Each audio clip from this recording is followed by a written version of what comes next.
ಎಲ್ಲರಿಗೂ ಹರಿ ಕೃಷ್ಣ. ನಾವು ಪ್ರಸ್ತಾವನೆ ಇವತ್ತಿನ ಕೊನೆಯ ಕ್ಲಾಸ್ ಮಾಡ್ತಾ ಇರೋದು. ಓಕೆ, ಮುಂದಿನ ಕ್ಲಾಸ್ನ ಅಧ್ಯಾಯ 1 ಶುರು ಮಾಡ್ತೀವಿ.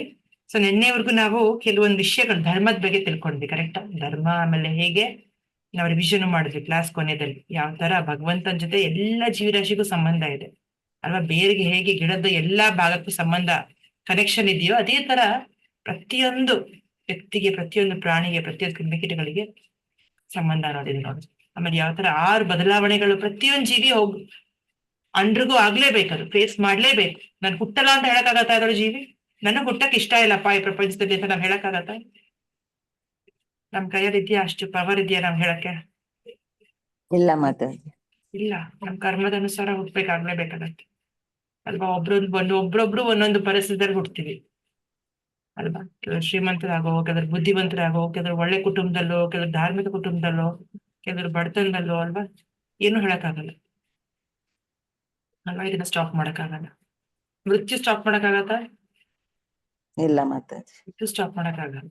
ಬ್ರಹ್ಮಲೋಕದಿಂದ ಒಂದು ಚಿಕ್ಕ ಜೀವಿವರೆಗೂ ಮೃತ್ಯು ಅನ್ನೋದು ಆಗ್ಲೇಬೇಕು. ಪ್ರತಿಯೊಂದು ಜೀವಿ, ಪ್ರತಿಯೊಂದು ಪ್ರಾಣಿ ಆಗಿರ್ಬೋದು, ಪಕ್ಷಿ ಆಗಿರ್ಬೋದು, ಗಿಡಮರ ಆಗಿರ್ಬೋದು ಅಲ್ವಾ? 6 ಬದಲಾವಣೆಗಳು ನೋಡಿದ್ವಿ. ಹುಟ್ಟೋದು, ಸಾಯೋದು, ಮಧ್ಯದಲ್ಲಿ ಬೆಳವಣಿಗೆ. ಬೆಳವಣಿಗೆ ನಿಲ್ಸಕ್ಕಾಗತ್ತಾ? ಗ್ರೋತ್ ಆಗ್ಲೇಬೇಕು. ಆಮೇಲೆ ಒಂದ್ ಸ್ಟೇಜ್ ಬಂದಾಗ ಮೇಂಟೈನ್ ಆಗತ್ತೆ, ಮೇಂಟೆನೆನ್ಸ್. ಆಮೇಲೆ ಬೈ ಪ್ರಾಡಕ್ಟ್ಸ್ ಅಂದ್ರೆ ನಮ್ಮಿಂದ ಇನ್ನೊಂದು ಜನ್ಮ ತಗೊಳ್ಳೋದು ಅಲ್ವಾ? ಮಕ್ಕಳು ಹುಟ್ಟೋದು, ಶಕ್ತಿ ಕಮ್ಮಿ ಆಗೋದು, ಡ್ವಿಂಡಲ್, ಕುಗ್ಗೋದು, ಅದನ್ನು ನಾವು ನಿಲ್ಸಕ್ಕಾಗಲ್ಲ. ಕೊನೆಗೆ ಎಂಡಾಗ್ಬೇಕು. ಎಸ್, ಇದು ಸೈಂಟಿಫಿಕ್ ಆಗಿ ಕಲ್ಕೋತಾ ಇರೋದು. ಇದೇನು ಇದ್ರಲ್ಲಿ ಏನು ಮೂಢನಂಬಿಕೆ ಏನೂ ಇಲ್ಲ. ಇದ್ರಲ್ಲಿ ಎಲ್ಲಾ ಜೀವರಾಶಿ ಆಗ್ಲೇಬೇಕಿದು. ಅದಕ್ಕೆ ಭಗವದ್ಗೀತಾ ಅನ್ನೋದು ಒಂದು ಸೈಂಟಿಫಿಕ್ ನಾಲೆಜ್. ಇದು ಶಾಸ್ತ್ರನ ಸುಮ್ಮನೆ ಹೇಳ್ತಾರೆ, ಓ ಹಳೆ ಕಾಲ ಶಾಸ್ತ್ರ ಅಲ್ಲ, ನಾವೀಗ ನಂಬಕ್ಕಾಗತ್ತಾ ಅಂತಾರೆ. ಹಳೇದು ಇಲ್ಲ, ಹೊಸದು ಇಲ್ಲ ಅಲ್ವಾ? ಯಾವಾಗ್ಲೂ ಅದೇ. ಯಾವಾಗ್ಲೂ ಲಿವಿಂಗ್ ನಾನ್ ಲಿವಿಂಗ್ ವ್ಯತ್ಯಾಸ ಇದ್ದೇ ಇದೆ, ಜಡ ವಸ್ತುಗೂ ಮತ್ತು ಜೀವಂತ ವಸ್ತು.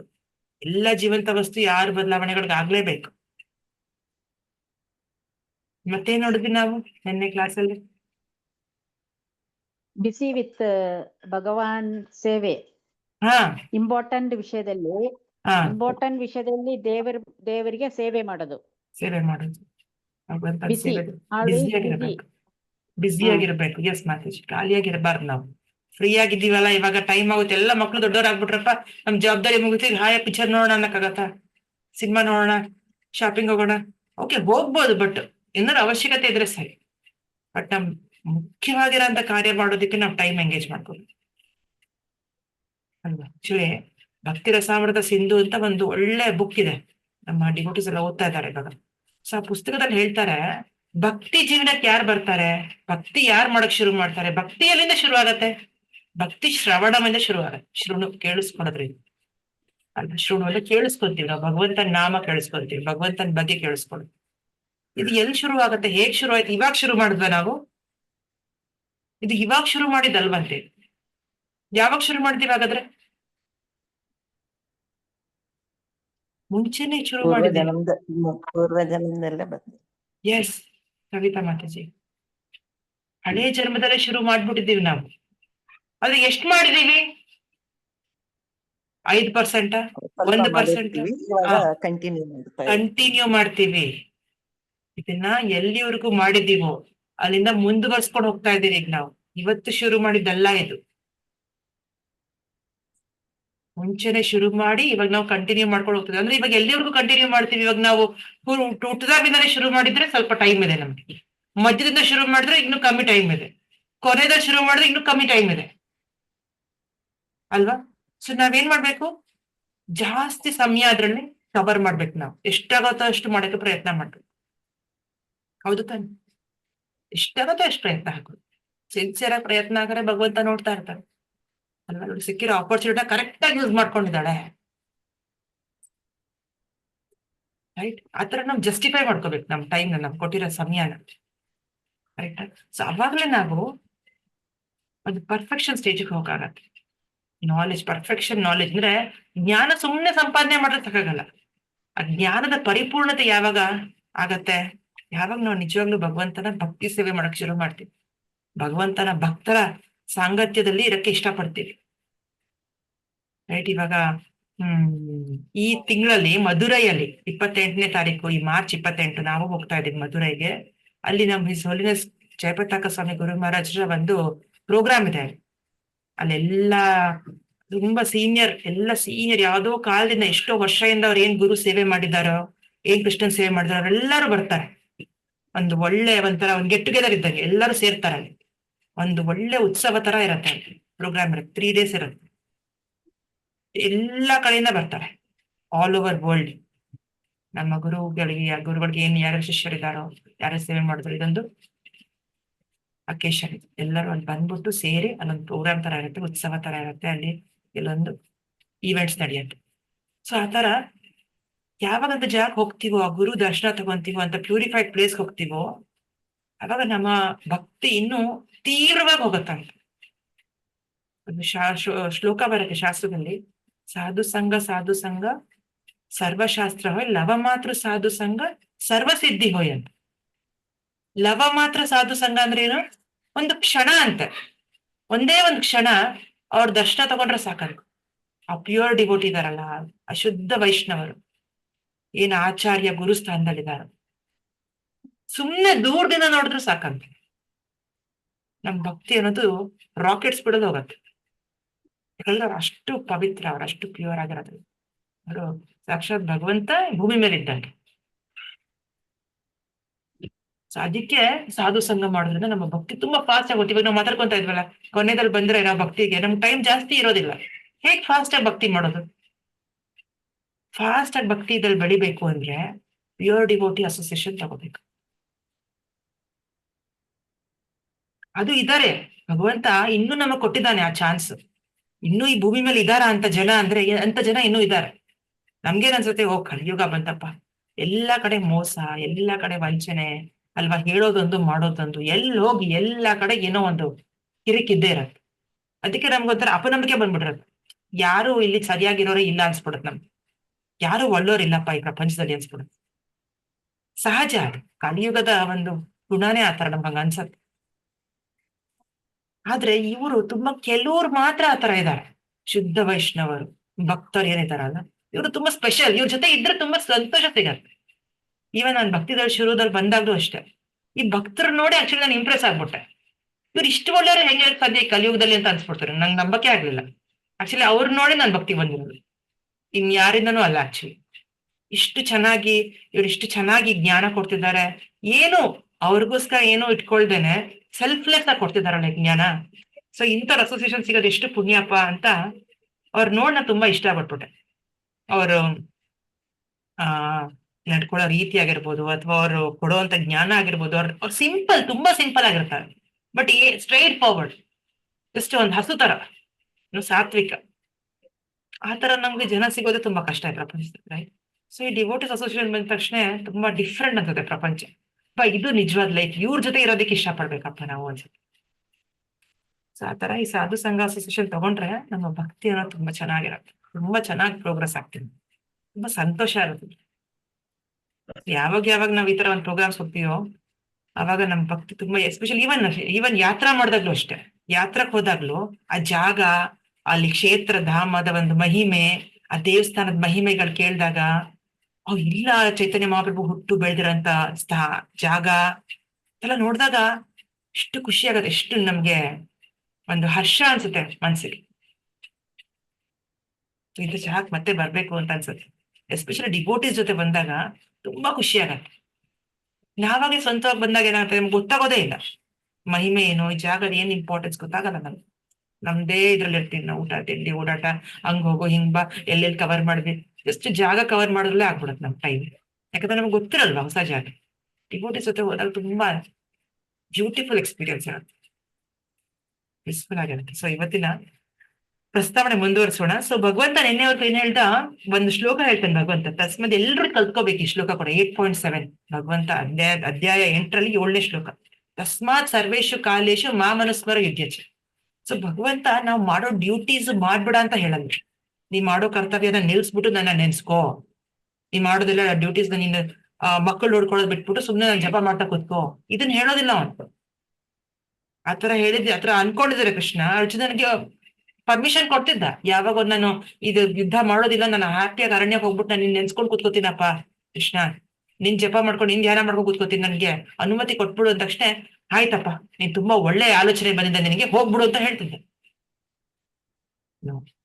ಅದೆಲ್ಲ ಉದ್ದೇಶ, ಅದೆಲ್ಲ ನಾವ್ ಮಾಡ್ಬೇಕಾದ್ರೆ ನಾವು ಎಲ್ರು ಮಾಡೋದಕ್ಕೆ ಆಗಲ್ಲ. ಅದು ನಾವ್ ಡ್ಯೂಟಿ ಬಿಡಂಗಿಲ್ಲ. ಕೃಷ್ಣ ಅದೇ ಹೇಳೋದು, ಡ್ಯೂಟಿ ಮಾಡ್ತಾ ಮಾಡ್ತಾ ಮಾಡ್ತಾ ಮಾಡ್ತಾನೆ ಅವನ್ನ ನೆನ್ಸ್ಕೋಬೇಕು. ಡ್ಯೂಟಿ ಮಾಡ್ತಾ ಮಾಡ್ತಾನೆ ಅವನಿಗೆ ಆಫರ್ ಮಾಡ್ಬೇಕು, ಅವನಿಗೆ ಅರ್ಪಿಸ್ತಾ ಇರ್ಬೇಕು ಪ್ರತಿಯೊಂದು ಕಾರ್ಯದ. ಅದ್ ಹೇಗ್ ಸಾಧ್ಯ? ಆ ಕೆಲ್ಸ ಮಾಡ್ಬೇಕಾದ್ರೆ ಭಗವಂತ ಹೆಂಗ್ ನೆನ್ಸ್ಕೊಳ್ಳೋದು? ಭಗವಂತ ನೆನ್ಸ್ಕೋಬೇಕಾದ್ರೆ ಕೆಲ್ಸ ಹೇಗ್ ಮಾಡೋದು? ಆಗತ್ತಾ? ಆಗತ್ತಾ ಮಾತಾಜಿ? ಇಲ್ಲ ಮಾತಾಜಿ, ಯಾವ್ದಾದ್ರು ಒಂದ್ ಮಾತ್ ಮಾಡ್ಬೇಕು, ಮಾಡೋದಿಕ್ಕಾಗತ್ತೆ ಅಷ್ಟೇ ನಮ್ಗೆ. ಒಂದೇ ಮಾಡೋದಿಕ್ಕೆ ಆಗತ್ತೆ. ಯಾರ್ ಮಾತಾಜಿ? ಕವಿತಾ ಮಾತಾಜಿ ಅಂತಿದಾರಾ? ಸುಜಾತ ಮಾತಾಜಿ ದೇವ್ರದ್ ಮಾಡೋವಾಗ ನಾವ್ ದೇವ್ರ ನೆನೆಸ್ಕೊಂಡ್ ಮಾಡ್ತೀವಿ, ಬೇರೆ ಕೆಲಸ ಮಾಡೋವಾಗ ಆ ಕೆಲ್ಸದ ಮೇಲೆನೆ ಆ ಕಾನ್ಸಂಟ್ರೇಷನ್, ಕೆಲ್ಸದ ಮೇಲೆ ಕಾನ್ಸಂಟ್ರೇಷನ್ ಇರುತ್ತೆ. ಕವಿತಾ ಮಾತಾಜಿ ಪ್ರಾಕ್ಟಿಕಲ್ ಹೇಳ್ತೀರಿ. ಎಸ್. ಮತ್ತೆ ಇನ್ಯಾರು ಏನ್ ಹೇಳ್ತೀರಾ? ನಿಮ್ಮ ಅನಿಸಿಕೆ ಏನು? ಭಗವಂತ ನೆನ್ಸ್ಕೊಂಡು ಕೆಲಸ ಮಾಡಕ್ಕಾಗತ್ತೆ ಮಾತಾಜಿ? ಆಗುತ್ತೆ, ಯಾಕಂದ್ರೆ ಮಾಡ್ಬೋದಾ? ಹೇಗೆ ಅಂದ್ರೆ ಹಾ ಯಾವ್ದಾದ್ರು ಕೆಲಸ ಶುರು ಮಾಡೋ ಮೊದಲು ಭಗವಾನ್ ನೆನೆಸ್ಕೊಂಡು ಹಾ ಆಮೇಲೆ ಕೆಲಸ ಸ್ಟಾರ್ಟ್ ಮಾಡ್ಬೇಕು. ಹ್ಮ್ ಆವಾಗ ನಮ್ಗೆ ಭಕ್ತಿ ಇರುತ್ತೆ. ಹ್ಮ್ ಅದ್ರ ಮೇಲೆ ಯಾವ ಕೆಲಸ ನಾವು ಶುರು ಮಾಡ್ಲಿ, ಫಸ್ಟ್ ಭಗವಾನಿಗೆ ಹಾ ಅರ್ಪಿಸ್ಬಿಟ್ಟು ನಾವು ಶುರು ಮಾಡ್ಬೇಕು. ಹಾ ಆವಾಗ ನಮ್ಗೆ ಎಲ್ಲಾ ಕೆಲಸಗಳು ಕರೆಕ್ಟ್ ಆಗಿ ಆಗುತ್ತೆ, ನಮ್ಗೆ ಪೀಸ್ ಆಫ್ ಮೈಂಡ್ ಇರುತ್ತೆ. ಎಸ್, ವೆರಿ ನೈಸ್ ಮಾತಾಜಿ. ಶ್ರೀವಳ್ಳಿ ಮಾತಾಜಿ ಜೈ. ಸುಜಾತ ಮಾತಾಜಿ ಹೇಳಿ, ನೀವೇನ್ ಹೇಳ್ತೀರಾ? ಅದೇ ಒಂದ್ಸತಿ ಭಗವಂತನ ನೆನ್ಸ್ತೀವಿ, ಒಂದ್ಸತಿ ಕೆಲ್ಸದ ಮೇಲೆ ಮನ್ಸಿರುತ್ತೆ, ಒಂದ್ಸತಿ ಭಗವಂತನ ಮೇಲೆ ಮನ್ಸಿರುತ್ತೆ. ಭಗವಂತನ ನೆನ್ಸೋದ್ ಮಾತ್ರ ತಪ್ಪಕ್ ಆಗಲ್ಲ ಮಾತಾಜಿ, ಯಾವಾಗ್ಲೂ ಇರುತ್ತೆ ಭಗವಂತ ನೆನ್ಸ್ಕೋಬಹುದು ಅಂತೀರಾ? ಸುಜಾತ ಮಾತಾಜಿ ನೆನ್ಸ್ಕೋಬಹುದು ಅಂತಾರೆ. ಶ್ರೀವಳ್ಳಿ ಮಾತಾಜಿ ಶುರುದಲ್ಲಿ ಭಗವಂತಂಗ್ ನೆನ್ಸ್ಕೊಂಡ್ ಮಾಡಿದ್ರೆ ಕಾರ್ಯ ಅದು ಈಸಿಯಾಗಿ ನಮ್ಗೆ ಭಗವಂತಂಗ್ ಮಾಡ್ದಂಗ್ ಅನ್ಸತ್ತೆ ಅಲ್ವಾ ಮಾತಾಜಿ? ತೃಪ್ತಿ ಆಗತ್ತೆ ಅಂದ್ರು ಮಾತಾಜಿ ಅವರು. ಎಸ್ ಮಾತಾಜಿ. ಸೊ ಭಗವಂತ ಅದೇ ಹೇಳ್ತಾರೆ, ಮಾಮನುಸ್ಮರ ಅಂದ್ರೆ ಭಗವಂತ ನೆನ್ಸ್ಕೊಳ್ಳೋದು ಅಂದ್ರೆ ಏನು? ಓಕೆ, ಕಾನ್ಸಂಟ್ರೇಷನ್ ಮಾಡ್ಬೇಕು ಕೆಲ್ಸದ ಮೇಲೆ, ಬಟ್ ಆ ಕೆಲ್ಸ ಯಾರಿಗೋಸ್ಕರ ಮಾಡ್ತಾ ಇದ್ದೀವಿ ಅನ್ನೋ ಉದ್ದೇಶ ಇದೆಯಲ್ವಾ, ಅದು ತುಂಬಾ ಮುಖ್ಯ. ಬರೀ ನನ್ಗೋಸ್ಕರ ಮಾಡ್ಕೊತಿದ್ದೀನಿ, ನನ್ ಜನರಿಗೋಸ್ಕರ, ನನ್ ಹೊಟ್ಟೆಗೋಸ್ಕರ, ನನ್ ಜೀವನಕ್ಕೋಸ್ಕರ ಅನ್ಕೊಂಡ್ರೆ ಅದು ನಂದು ಆಗೋಗುತ್ತೆ, ಅಲ್ಲ ನನ್ ಸ್ವಾರ್ಥ ಆಗೋಗುತ್ತೆ. ಕರೆಕ್ಟಾ?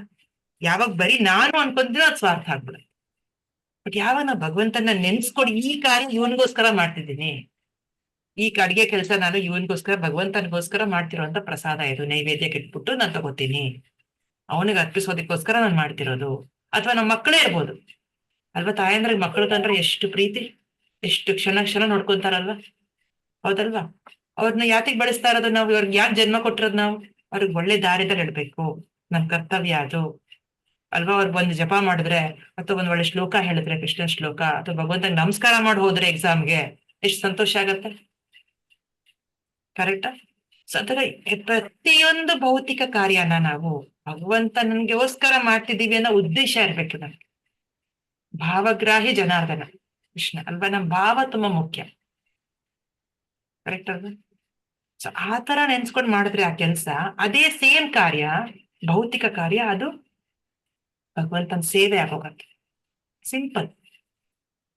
ನಾವೇನು ಮಾಡೋದು ಬದಲಾಯಿಸ್ಬೇಕಾಗಿಲ್ಲ, ಜಸ್ಟ್ ನಮ್ ಭಾವ ಬದಲಾಯಿಸ್ಬೇಕು, ನಮ್ಮ ಉದ್ದೇಶ ಬದಲಾಯಿಸ್ಬೇಕು, ಭಗವಂತನ ನೆನ್ಸ್ಕೊಂಡ್ ಶುರು ಮಾಡ್ಬೇಕು. ಇವನಿಗೋಸ್ಕರ ಮಾಡ್ತೀನಿ, ಇವತ್ತಿನ ನನ್ ದಿನ ಭಗವಂತನಿಗೋಸ್ಕರ ಇದೆಲ್ಲ ನಾ ಮಾಡೋ ಕಾರ್ಯಗಳೆಲ್ಲ ಅವನಿಗೆ ಅರ್ಪಿಸ್ತೀನಿ. ಯಾಕಂದ್ರೆ ಅವನೇ ನಂಗೆ ಬುದ್ಧಿಶಕ್ತಿ ಕೊಟ್ಟಿರೋದು, ಅವನೇ ನಂಗೆ ಟ್ಯಾಲೆಂಟ್ ಕೊಟ್ಟಿರೋದು, ಮಾತಾಡೋದಿರ್ಬೋದು, ಹಾಡು ಹೇಳೋದಿರ್ಬೋದು, ಅಥವಾ ನಮ್ಗೆ ಯಾವ್ದ್ರಲ್ಲಿ ಬೇಕಾದ್ರೂ ಬೆಸ್ಟ್ ಇರ್ಬೋದು. ಎಲ್ಲರಲ್ಲೂ ಒಂದೊಂದು ಟ್ಯಾಲೆಂಟ್ ಕೊಟ್ಟಿದ್ದಾನೆ ಭಗವಂತ ಅಲ್ವಾ? ಒಬ್ರು ಅಡ್ಗೆ ಮಾಡೋದ್ರಲ್ಲಿ ಎಕ್ಸ್ಪರ್ಟ್ ಇರ್ಬೋದು, ಒಬ್ರು ಹಾಡು ಹೇಳೋದ್ರಲ್ಲಿ ಎಕ್ಸ್ಪರ್ಟ್ ಇರ್ಬೋದು, ಒಬ್ರು ಶ್ಲೋಕ ಹೇಳೋದ್ರಲ್ಲಿ ಎಕ್ಸ್ಪರ್ಟ್ ಇರ್ಬೋದು, ಒಬ್ರು ಆರ್ಗನೈಸ್ ಮಾಡೋದ್ರಲ್ಲಿ ಎಕ್ಸ್ಪರ್ಟ್ ಇರ್ಬೋದು, ಒಬ್ರು ಮನೇನ ಅಂದವಾಗಿ ಇಟ್ಕೊಳ್ಳೋದ್ರಲ್ಲಿ ಎಕ್ಸ್ಪರ್ಟ್ ಆಗಿರ್ಬೋದು ಅಲ್ವಾ? ಒಬ್ರೊಬ್ರಿಗೂ ಒಂದೊಂದು ಕಲೆ ಕೊಟ್ಟಿದ್ದಾನೆ ಭಗವಂತ.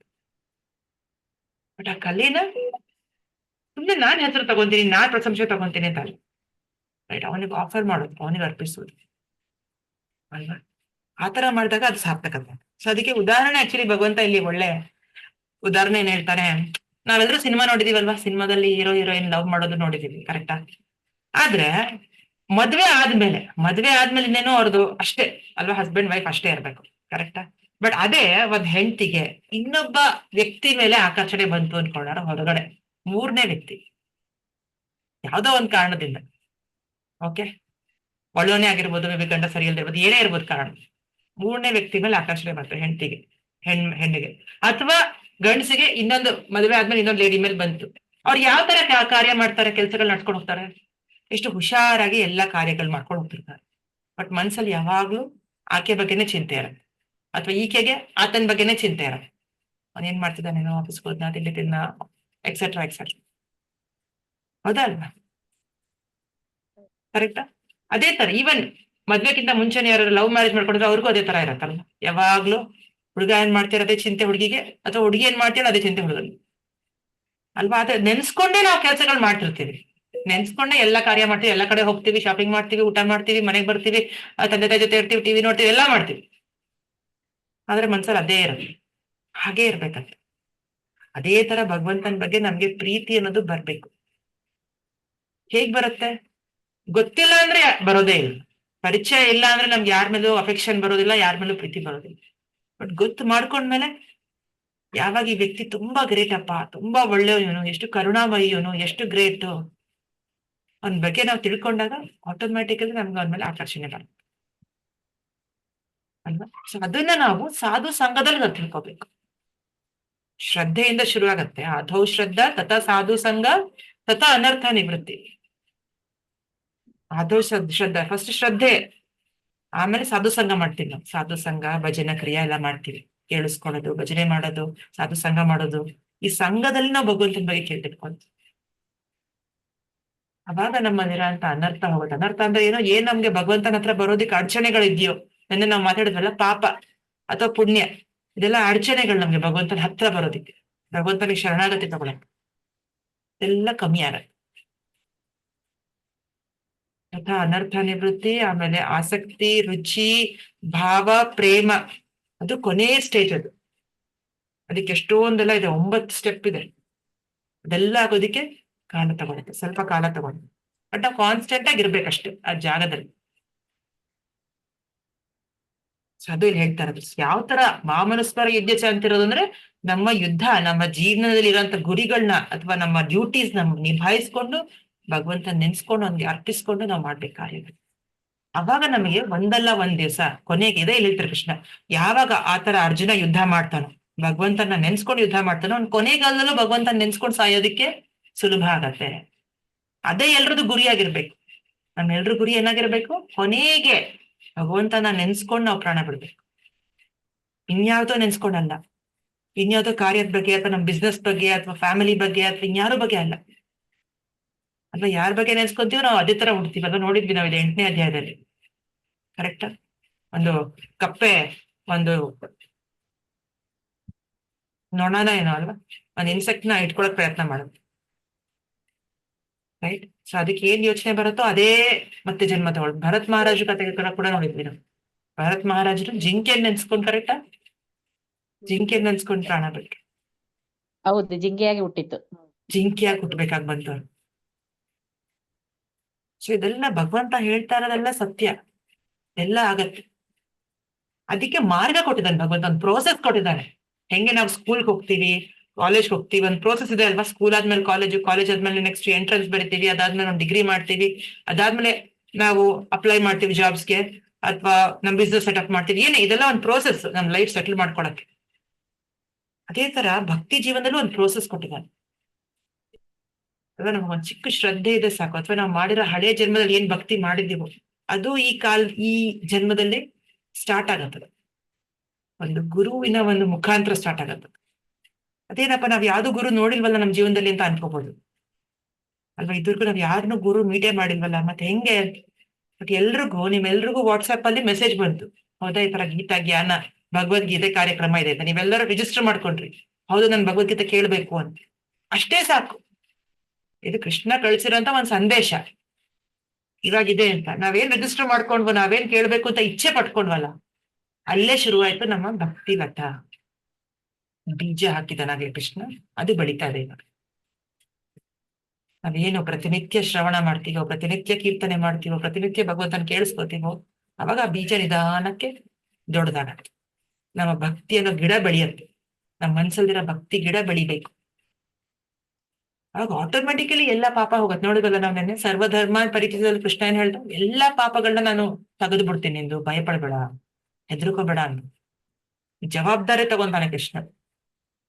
ರೆಸ್ಪಾನ್ಸಿಬಿಲಿಟಿ ತಗೊಂತಾನೆ ಅಲ್ವಾ. ಪ್ರೀತಿ ಅಂದ್ರೆ ಆಕ್ಚುಲಿ ಏನು, ನಾವೆಲ್ಲ ತಂದೆ ತಾಯಿಯಾಗಿ ನಮ್ಮ ಮಕ್ಕಳನ್ನ ಜವಾಬ್ದಾರಿ ತಗೊಂತೀವಿ, ನಾವು ರೆಸ್ಪಾನ್ಸಿಬಿಲಿಟಿ ತಗೊಂತೀವಿ. ನಾವು ಅವ್ರು ಓದೋದಿರ್ಬೋದು, ಅವ್ರ ಬೆಳವಣಿಗೆ ಇರ್ಬೋದು, ಅವ್ರು ಯಾವ ತರ ಬೆಳಿಬೇಕು, ಅವ್ರು ಹೇಗ್ ಮಾತಾಡ್ಬೇಕು, ಅವ್ರಿಗೆ ಯಾರು ಕಾಲ್ ಹೇಳಿದ್ರೆ ನಾವ್ ಎಷ್ಟು ಇದಾಗ್ಬಿಡ್ತೀವಿ, ಹೋಗ್ಬಿಟ್ಟು ಜಗಳ ಮಾಡ್ಕೊಂಡ್ ಬರ್ತೀವಿ ಬೇಕಾದ್ರೆ ಹೋಗ್ಬಿಟ್ಟು, ಏನೋ ನನ್ ಮಗನ್ನ ನೀನ್ ಆಡ್ಕೋತೀಯ ಅಂತ.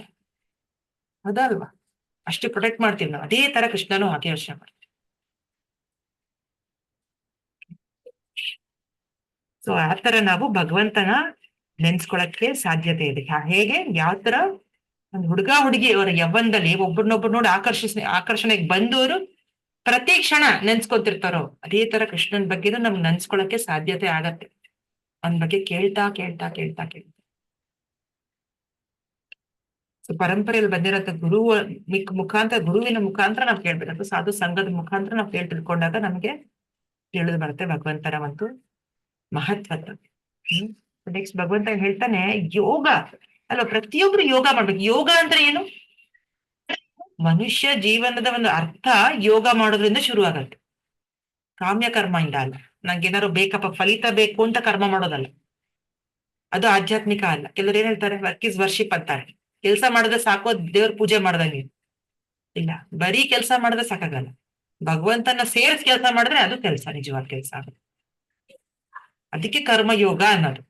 ಭಗವಂತನ ಸೇರಿಸಿದಾಗ ಕರ್ಮಯೋಗ ಆಗತ್ತೆ. ಭಗವಂತನ ತೆಗೆದ್ಬಿಟ್ರೆ ನನ್ಗೋಸ್ಕರ ಮಾಡ್ಕೊಂಡ್ರೆ ಅದು ಭಗವಂತನ ಸೇವೆ ಮಾಡ್ದಂಗೆ ಆಗತ್ತಾ? ಇಲ್ಲ, ಅದು ಸ್ವಾರ್ಥ ಆಗತ್ತೆ. ಬರೀ ನಾನು ಅಂದ್ರೆ ನಾನು ಅಥವಾ ನಮ್ಮವರು ನನಗ್ ಸಂಬಂಧಿಸಿರುವಂತ ಜನರಿಗೆ ಮಾತ್ರ ನಾನು ಮಾಡ್ಕೊಂಡ್ರೆ ಸ್ವಾರ್ಥ. ಭಗವಂತನ ಸೇರಿಸಿ ಮಾಡಿದ್ರೆ ಅದು ಪ್ರೇಮ ಆಗತ್ತೆ. ಸೊ ಪ್ರೇಮ ಅಂದ್ರೆ ಸೆಲ್ಫ್ಲೆಸ್, ಅದು ನಮ್ದು ಅನ್ನೋದೇನೂ ಇಲ್ಲ, ಓನ್ಲಿ ಅವನಿಗೋಸ್ಕರ.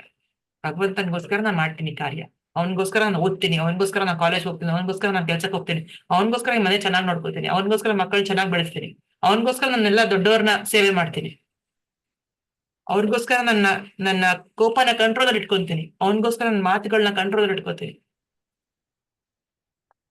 ರೈಟ್, ಇದು ಅವನಿಗೋಸ್ಕರ ತಗೊಳ್ಳಂತ ನಾವು ತಗೋತೀವಿ. ರೈಟ್, ಅದು ಪ್ರೇಮ. ಆತರ ನಾವು ಈ ಒಂದು ನಮ್ಮ ಭಗವಂತ ಕೊಟ್ಟಿರೋಂತ ಎಲ್ಲ ವಿಷಯದಲ್ಲೂ ಅವನನ್ನ ಸೇರಿಸ್ಕೊಂಡ್ ಮಾಡ್ತೀವಲ್ಲ, ಅವಾಗ ಅದು ಯೋಗ ಆಗತ್ತೆ. ಅದಕ್ಕೆ ಭಗವಂತ ಏನ್ ಹೇಳ್ತಾನೆ 6ನೇ ಅಧ್ಯಾಯ ಕೊನೆಯಲ್ಲಿ, ಯೋಗಿನಾಮಪಿ ಸರ್ವೇಶಾಂ ಮದ್ಗತೇನ ಅಂತರಾತ್ಮನ ಶ್ರದ್ಧಾವಾನ್ ಭಜತೆ ಯೋ ಮಾಂ ಸಮೇ ಯುಕ್ತತಮೋ ಮತಃ. ಯೋಗಿನಾಮಪಿ ಸರ್ವೇಶಾಂ, ಎಲ್ಲಾ ಯೋಗಿಗಳಲ್ಲಿ ಶ್ರೇಷ್ಠವಾದ ಯೋಗಿ ಯಾರಪ್ಪ? ತುಂಬಾ ಟಾಪ್ ಮೋಸ್ಟ್ ಯೋಗಿ ಯಾರು? ಅವನು ಭಕ್ತ ಯೋಗಿ, ಒಬ್ಬ ಡಿವೋಟಿ, ಭಗವಂತನ ಭಕ್ತ ಇದಾನಲ್ಲ, ಅವನು ಟಾಪ್ ಮೋಸ್ಟ್ ಯೋಗಿ. ಅವನು ಬಾಕಿ ಎಲ್ಲ ಯೋಗಿಗಳು ಕೂಡ ಭಗವಂತನ ಸೇರಿಸ್ತಾರೆ, ಆದ್ರೆ ಪೂರ್ತಿ ಆಗಲ್ಲ. ಅವ್ರ ಕರ್ಮದಲ್ಲಿ ಸ್ವಲ್ಪ ಸೇರಿಸ್ತಾರೆ, ಇಲ್ಲ ಅವ್ರ ಜ್ಞಾನ ಸಂಪಾದನೆ ಮಾಡೋದ್ರಲ್ಲಿ ಸ್ವಲ್ಪ ಸೇರಿಸ್ತಾರೆ, ಬಟ್ ಎಲ್ಲಾದ್ರಲ್ಲೂ ಅವರ ಒಂದು ಸ್ವಾರ್ಥತೆ ಅನ್ನೋದಿರುತ್ತೆ. ಟಾಪ್ ಮೋಸ್ಟ್ ಯೋಗಿ ಅಂದ್ರೆ ಒಬ್ಬ ಭಕ್ತನೇ. ಭಕ್ತ ಯೋಗಿ ಅಂದ್ರೆ ಭಕ್ತಿಯಿಂದ ಶುರು ಆಗತ್ತೆ. ನಾವು ಮಾಡೋ ಜಪ, ನಾವು ಕೇಳುವಂತ ಭಗವದ್ಗೀತೆ ಶುದ್ಧ ಭಕ್ತರಿಂದ ಅಲ್ವಾ, ಆಚಾರ್ಯರಿಂದ, ಪರಂಪರೆಯಿಂದ ಬರ್ತಿರೋಂತ ಈ ಜ್ಞಾನ ಏನ್ ಭಗವದ್ಗೀತೆ ಯಥಾರೂಪ ನಾವು ತಿಳ್ಕೊಂತ ಇದ್ವಿ, ಇದೆಲ್ಲ ಸಾಕ್ಷಾತ್ ಭಗವಂತ ನುಡ್ದಿರೋದೇ. ಇದು ಆಚಾರ್ಯರು ಬರ್ದಿರೋದು ಪರಂಪರೆ. ಇವತ್ತು ನಾವು ನೋಡ್ತೀವಿ ಪರಂಪರೆದಾಗ ಯಾರ್ಯಾರು ಬರ್ತಾರೆ ಅಂತ, ಯಾವ್ಯಾವ ಗುರುಗಳು ಬರ್ತಾರೆ. ಇದು ಟಾಪ್ ಮೋಸ್ಟ್ ನಾಲೆಜ್. ಬಟ್ ಇಂಥ ಒಂದು ಜ್ಞಾನ ಯಾವಾಗ ಸಂಪಾದನೆ ಮಾಡ್ತೀವಿ, ಅವಾಗ ಆ ಡಿವೋಟಿ, ಆ ಭಕ್ತ ಏನಾಗ್ತಾನೆ, ಅವ್ನು ಟಾಪ್ ಮೋಸ್ಟ್ ಅಂತ ಅನ್ಸ್ಕೊಳ್ತ. ಅವನಿಗೆ ಸಾಟಿ ಯಾರು? ಯಾಕಂದ್ರೆ ಅವನಿಗೆ ಪೂರ್ತಿ ಜ್ಞಾನ, ಪೂರ್ತಿ ವೈರಾಗ್ಯ ಅನ್ನೋದು ಓನ್ಲಿ ಭಕ್ತನಿಗೆ ಬರುತ್ತೆ. ಬಾಕಿಯವರಿಗೆ ಜ್ಞಾನ ವೈರಾಗ್ಯ ಪೂರ್ತಿ ಇರಲ್ಲ, ಸ್ವಲ್ಪ ಜ್ಞಾನ ಇರ್ಬೋದು. ಓಕೆ, ಆತ್ಮ ಬೇರೆ, ಶರೀರ ಬೇರೆ, ನಾವೆಲ್ಲ ಜೀವಿಗಳು, ನಾವೆಲ್ಲ ಆತ್ಮ, ಭಗವಂತನ ಅಂಶ, ಇಷ್ಟು ಗೊತ್ತಾಗಿರ್ಬೋದು. ಬಟ್ ಆತ್ಮ ಪರಮಾತ್ಮ ವ್ಯತ್ಯಾಸ ಗೊತ್ತಾಗಲ್ಲ. ಭಗವಂತ ಯಾರು, ಜೀವಿ ಯಾರು ಗೊತ್ತಾಗಲ್ಲ.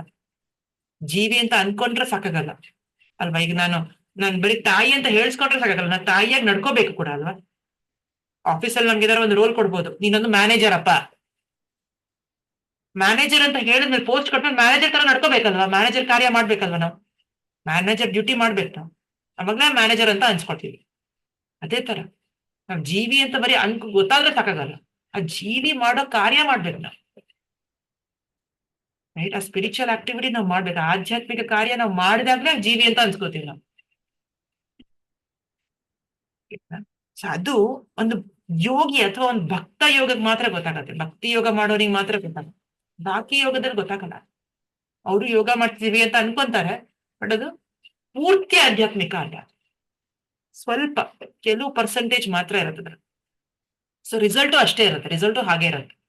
ಬಟ್ ಭಕ್ತಿ ಯೋಗಿಗೆ ಟಾಪ್ ಮೋಸ್ಟ್ ಲೆವೆಲ್ಗೆ ಹೋಗ್ತಾನೆ, ವೈಕುಂಠಕ್ಕೆ ಹೋಗಕ್ಕೆ ಅವನಿಗೆ ಸಾಮರ್ಥ್ಯತೆ ಇದೆ ಅವನಿಗೆ ಅಂತ ಹೇಳಿದಾನಲ್ಲ.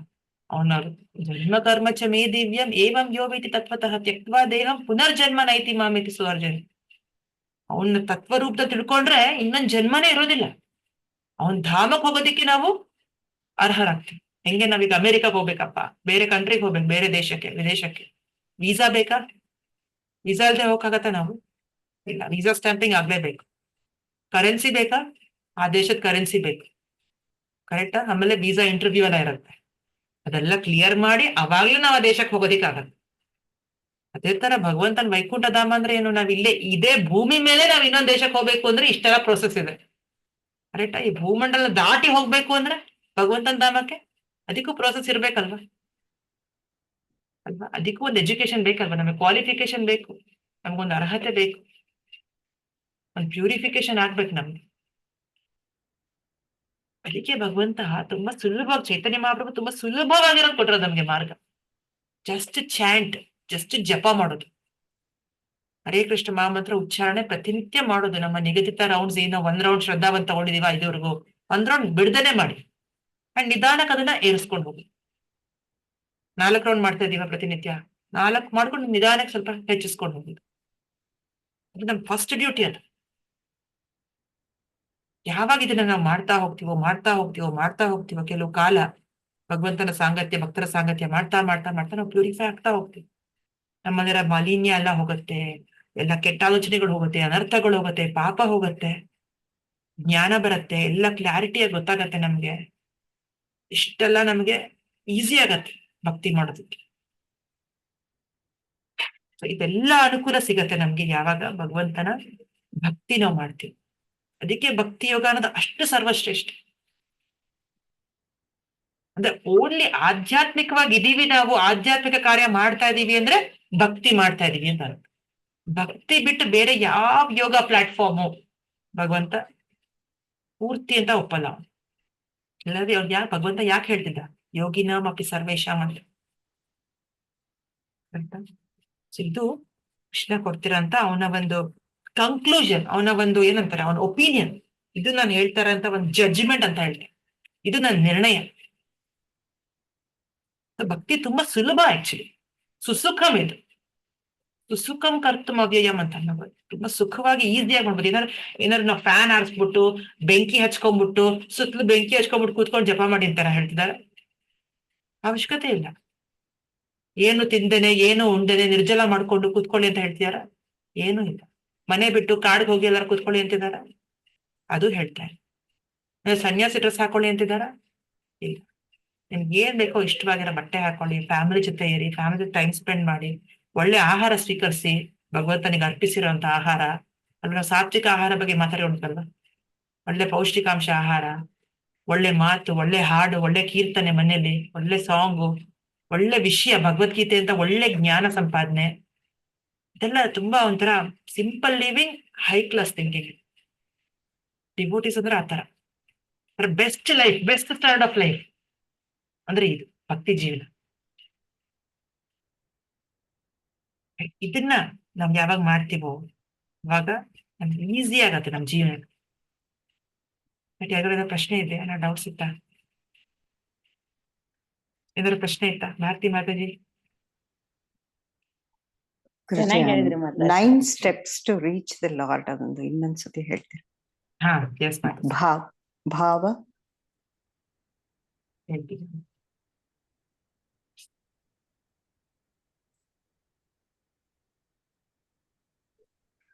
ಇಲ್ಲಿ ಲಾಸ್ಟ್ ಅಲ್ಲಿ ಹೇಳ್ತೀನಿ ಮಾತಾಜಿ.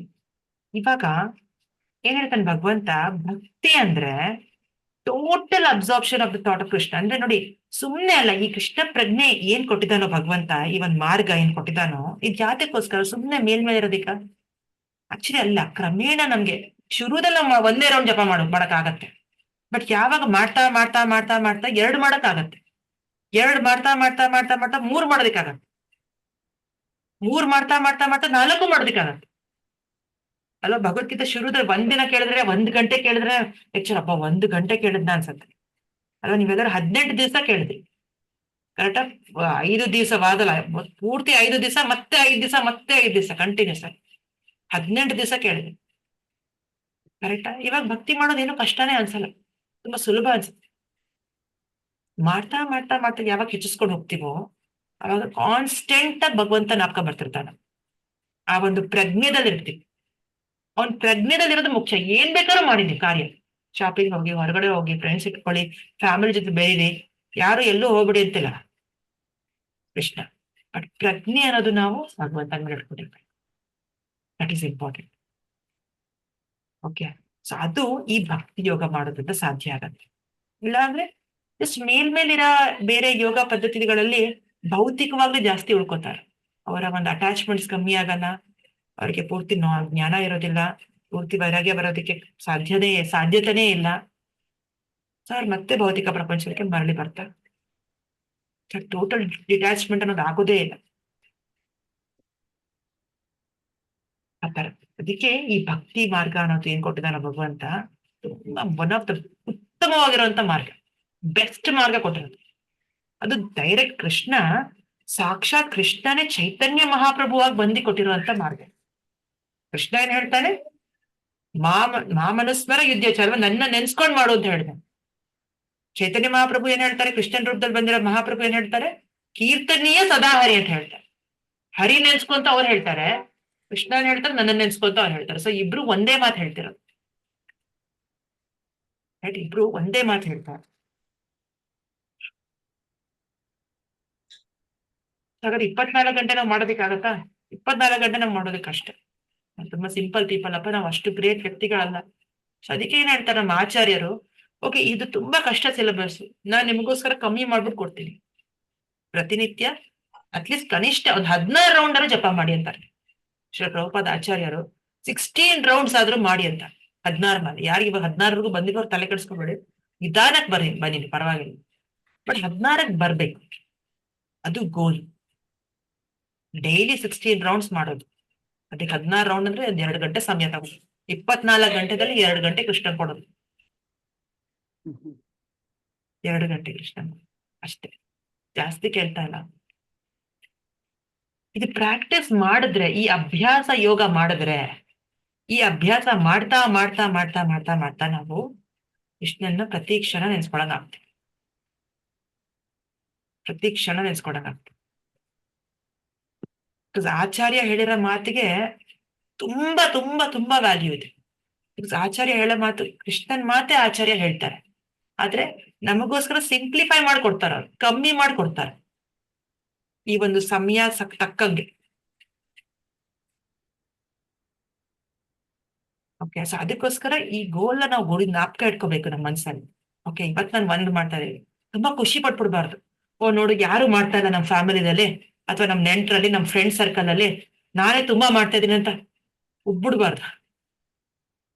ಗೋಲ್ ಏನ್ ನಮ್ದು, 16 ಮುಟ್ಟೋವರೆಗೂ ಬಿಡಬಾರ್ದು. ತುಂಬಾ ಒಳ್ಳೆ ಎಕ್ಸಾಂಪಲ್ ಯಾರದ, ಹನುಮಾನ್ ಅಲ್ವಾ? ಹನುಮಂತ ಯಾವಾಗ ಸೀತಾದೇವಿನ ಕರೆಕ್ಟಾ ಕರ್ಕೊಂಡು ಹೋಗ್ಬೇಕ, ಹಾರ್ಬೇಕಿತ್ತು, ಲಂಕಾ ಹಾರ್ಬೇಕಿತ್ತು, ಪಾಪ ಅವ್ನ ಶಕ್ತಿ ಅವ್ನು ಮರ್ತೋಗ್ಬಿಟ್ಟಿದ್ದ. ಬಟ್ ಯಾವಾಗ ಜಾಂಬವನ್ ನಾಪ್ಸಿದ್ನೋ, ಜಯ ಶ್ರೀರಾಮ್ ಅನ್ಕೊಂಡು ಅವ್ನು ಹಾರ್ದ. ಕರೆಕ್ಟಾ? ಮಧ್ಯದಲ್ಲಿ ಎಷ್ಟೊಂದೆಲ್ಲ ಅವನಿಗೆ ಮೈಂಡ್ ಡಿಸ್ಟ್ರಾಕ್ಟ್ ಮಾಡೋದಕ್ಕೆ ಎಷ್ಟೊಂದೆಲ್ಲ ಇತ್ತು ಮಾರ್ಗಗಳು. ಅವನಿಗೆ ಹಶುವಾಗ್ತಿತ್ತು, ಎಷ್ಟೆಲ್ಲ ಹಣ್ಣು ಹಂಪ್ಲಿ, ಯಾರೋ ಬಂದ್ಬಿಟ್ಟು ಹಣ್ಣು ಹಂಪ್ಲೆಲ್ಲ ಆಫರ್ ಮಾಡ್ತಾರೆ, ಇದು ತಗೋ, ಚೆನ್ನಾಗಿ ತಿನ್ಕೊಂಡು ಇಲ್ಲಿ ರೆಸ್ಟ್ ತಗೊಂಡು ಹೋಗು ಅಂತ.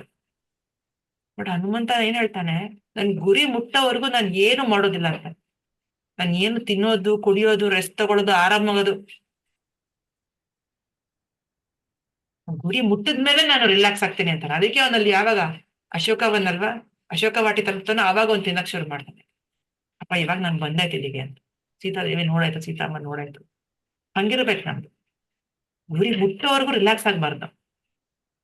ಎಷ್ಟ್ ಬೇಕೋ ಅಷ್ಟು ತಿನ್ಕೊಂಡು ಉಂಡ್ಕೊಂಡು ನಮ್ಮ ವ್ರತಗಳು ಮಾಡ್ಕೊಂಡು, ನಮ್ಮ ನಿಗದಿತ ಕರ್ತವ್ಯ ರೌಂಡ್ಸ್ ಮಾಡ್ಕೊಂಡು 16 ಟಾರ್ಗೆಟ್ ಆಗ್ಬೇಕು ಅನ್ನೋದು, ರೈಟ್?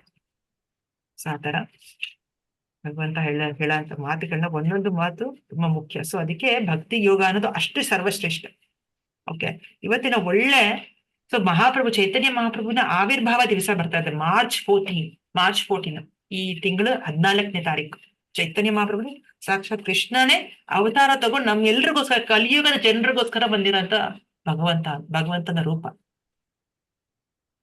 ಸೊ ನಮ್ಮಲ್ಲಿ ಏನೋ ಒಂದು ಕ್ವಾಲಿಫಿಕೇಶನ್ ನೋಡಲ್ವಂತೆ, ನಾವೆಷ್ಟು ಪುಣ್ಯವಂತರು, ನಾವೆಷ್ಟು ಪಾಪಿ, ನಾವೇನ್ ಮಾಡಿದೀವಿ, ಏನು ಚೆಕ್ ಮಾಡಲ್ಲ. ಜಸ್ಟ್ ಎಲ್ರಿಗೂ ಕೊಡ್ತಾರಷ್ಟೇ. ಈ ಮಹಾಮಂತ್ರ ಅನ್ನೋದನ್ನ ಎಲ್ರಿಗೂ ಕೊಟ್ಬಿಟ್ಟಿದ್ದಾರೆ, ನೀವ್ ಅದನ್ನ ತಗೋಬೇಕಷ್ಟೆ. ಅದ್ರಲ್ಲಿ ಏನಿದೆ ಅನ್ನೋದು, ಅದು ಎಷ್ಟು ವ್ಯಾಲ್ಯೂಬಲ್ ಅನ್ನೋದು ನಮಗ್ ಗೊತ್ತಿಲ್ಲ, ಅದ್ರಲ್ಲಿ ಎಷ್ಟು ಶಕ್ತಿ ಇದೆ ಅನ್ನೋದು ನಮಗ್ ಗೊತ್ತಿಲ್ಲ, ನಮಗ್ ಅಂದಾಜು ಹಾಕಕ್ಕಾಗಲ್ಲ. ಆದ್ರೆ ಅದ್ರ ಉಚ್ಚಾರಣೆ ಮಾಡ್ತಾ ಮಾಡ್ತಾ ಮಾಡ್ತಾ ಮಾಡ್ತಾ ಅದ್ರ ಶಕ್ತಿ ಅದೇ ತೋರಿಸ್ಕೊಳತ್ತೆ, ಅದ್ರ ಮಹತ್ವ, ಮಹಾಮಂತ್ರ ಮಹತ್ವ ಅದೇ ತೋರಿಸ್ಕೊಳತ್ತೆ. ಸೊ ಅದಕ್ಕೆ ಆ ಮಹಾಮಂತ್ರ ಹೇಳ್ಬೇಕು ಅಂತಾರಷ್ಟೆ. ಮಹಾಮಂತ್ರ ಯಾವಾಗ್ಲೂ ಹೇಳ್ಕೊತಾ ಇರ್ಬೇಕು, ಚಾನ್ಸ್ ಸಿಕ್ದಾಗ್ಲೆಲ್ಲ ನಾಟಕ ಮಾಡ್ಕೋಬೇಕು. ಮೈಂಡ್ ನಮಗ್ ಬಿಡೋದಿಲ್ಲ, ನಮ್ ಮನ್ಸು ಬಿಡೋದಿಲ್ಲ ನಮ್ಗೆ ಮಾಡೋಕ್ಕೆ, ಅದ್ರ ನಾವೇ ನಾಟಕ ಇಟ್ಕೋಬೇಕು.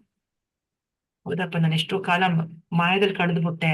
ಫಾರ್ ಎಕ್ಸಾಂಪಲ್, ಇನ್ನು ನಾವು ಸೀರಿಯಸ್ ಆಗೋವರು, ಇನ್ನು ನಾವು ಪ್ರತಿ ಕ್ಷಣ ಭಗವಂತ ನೆನ್ಸ್ಕೊಳ್ಳೋದು ಆಗೋವರೆಗೂ ಇದೇ ನಾಟಕ ಮಾಡ್ಕೋಬೇಕಾದ್ರೆ, ನಾನು ಟೈಮೆಲ್ಲ ಮುಗಿಸ್ಕೊಂಡ್ಬಿಟ್ಟೆ ಮಾಯದಲ್ಲಿ, ಅದೇ ಟೈಮೆಲ್ಲ ಹಲಾಕ್ ಮಾಡ್ಕೊಂಡ್ಬಿಟ್ಟೆ, ಅದೇ 1-2 ಸರಿ ಹೇಳ್ಕೊಳ್ಳೋಣ ಮಂತ್ರನ ಅಂತ ಅಲ್ಲೇ ಬಾಯಲ್ಲಿ ಹೇಳ್ಕೊಳ್ಳೋಣ.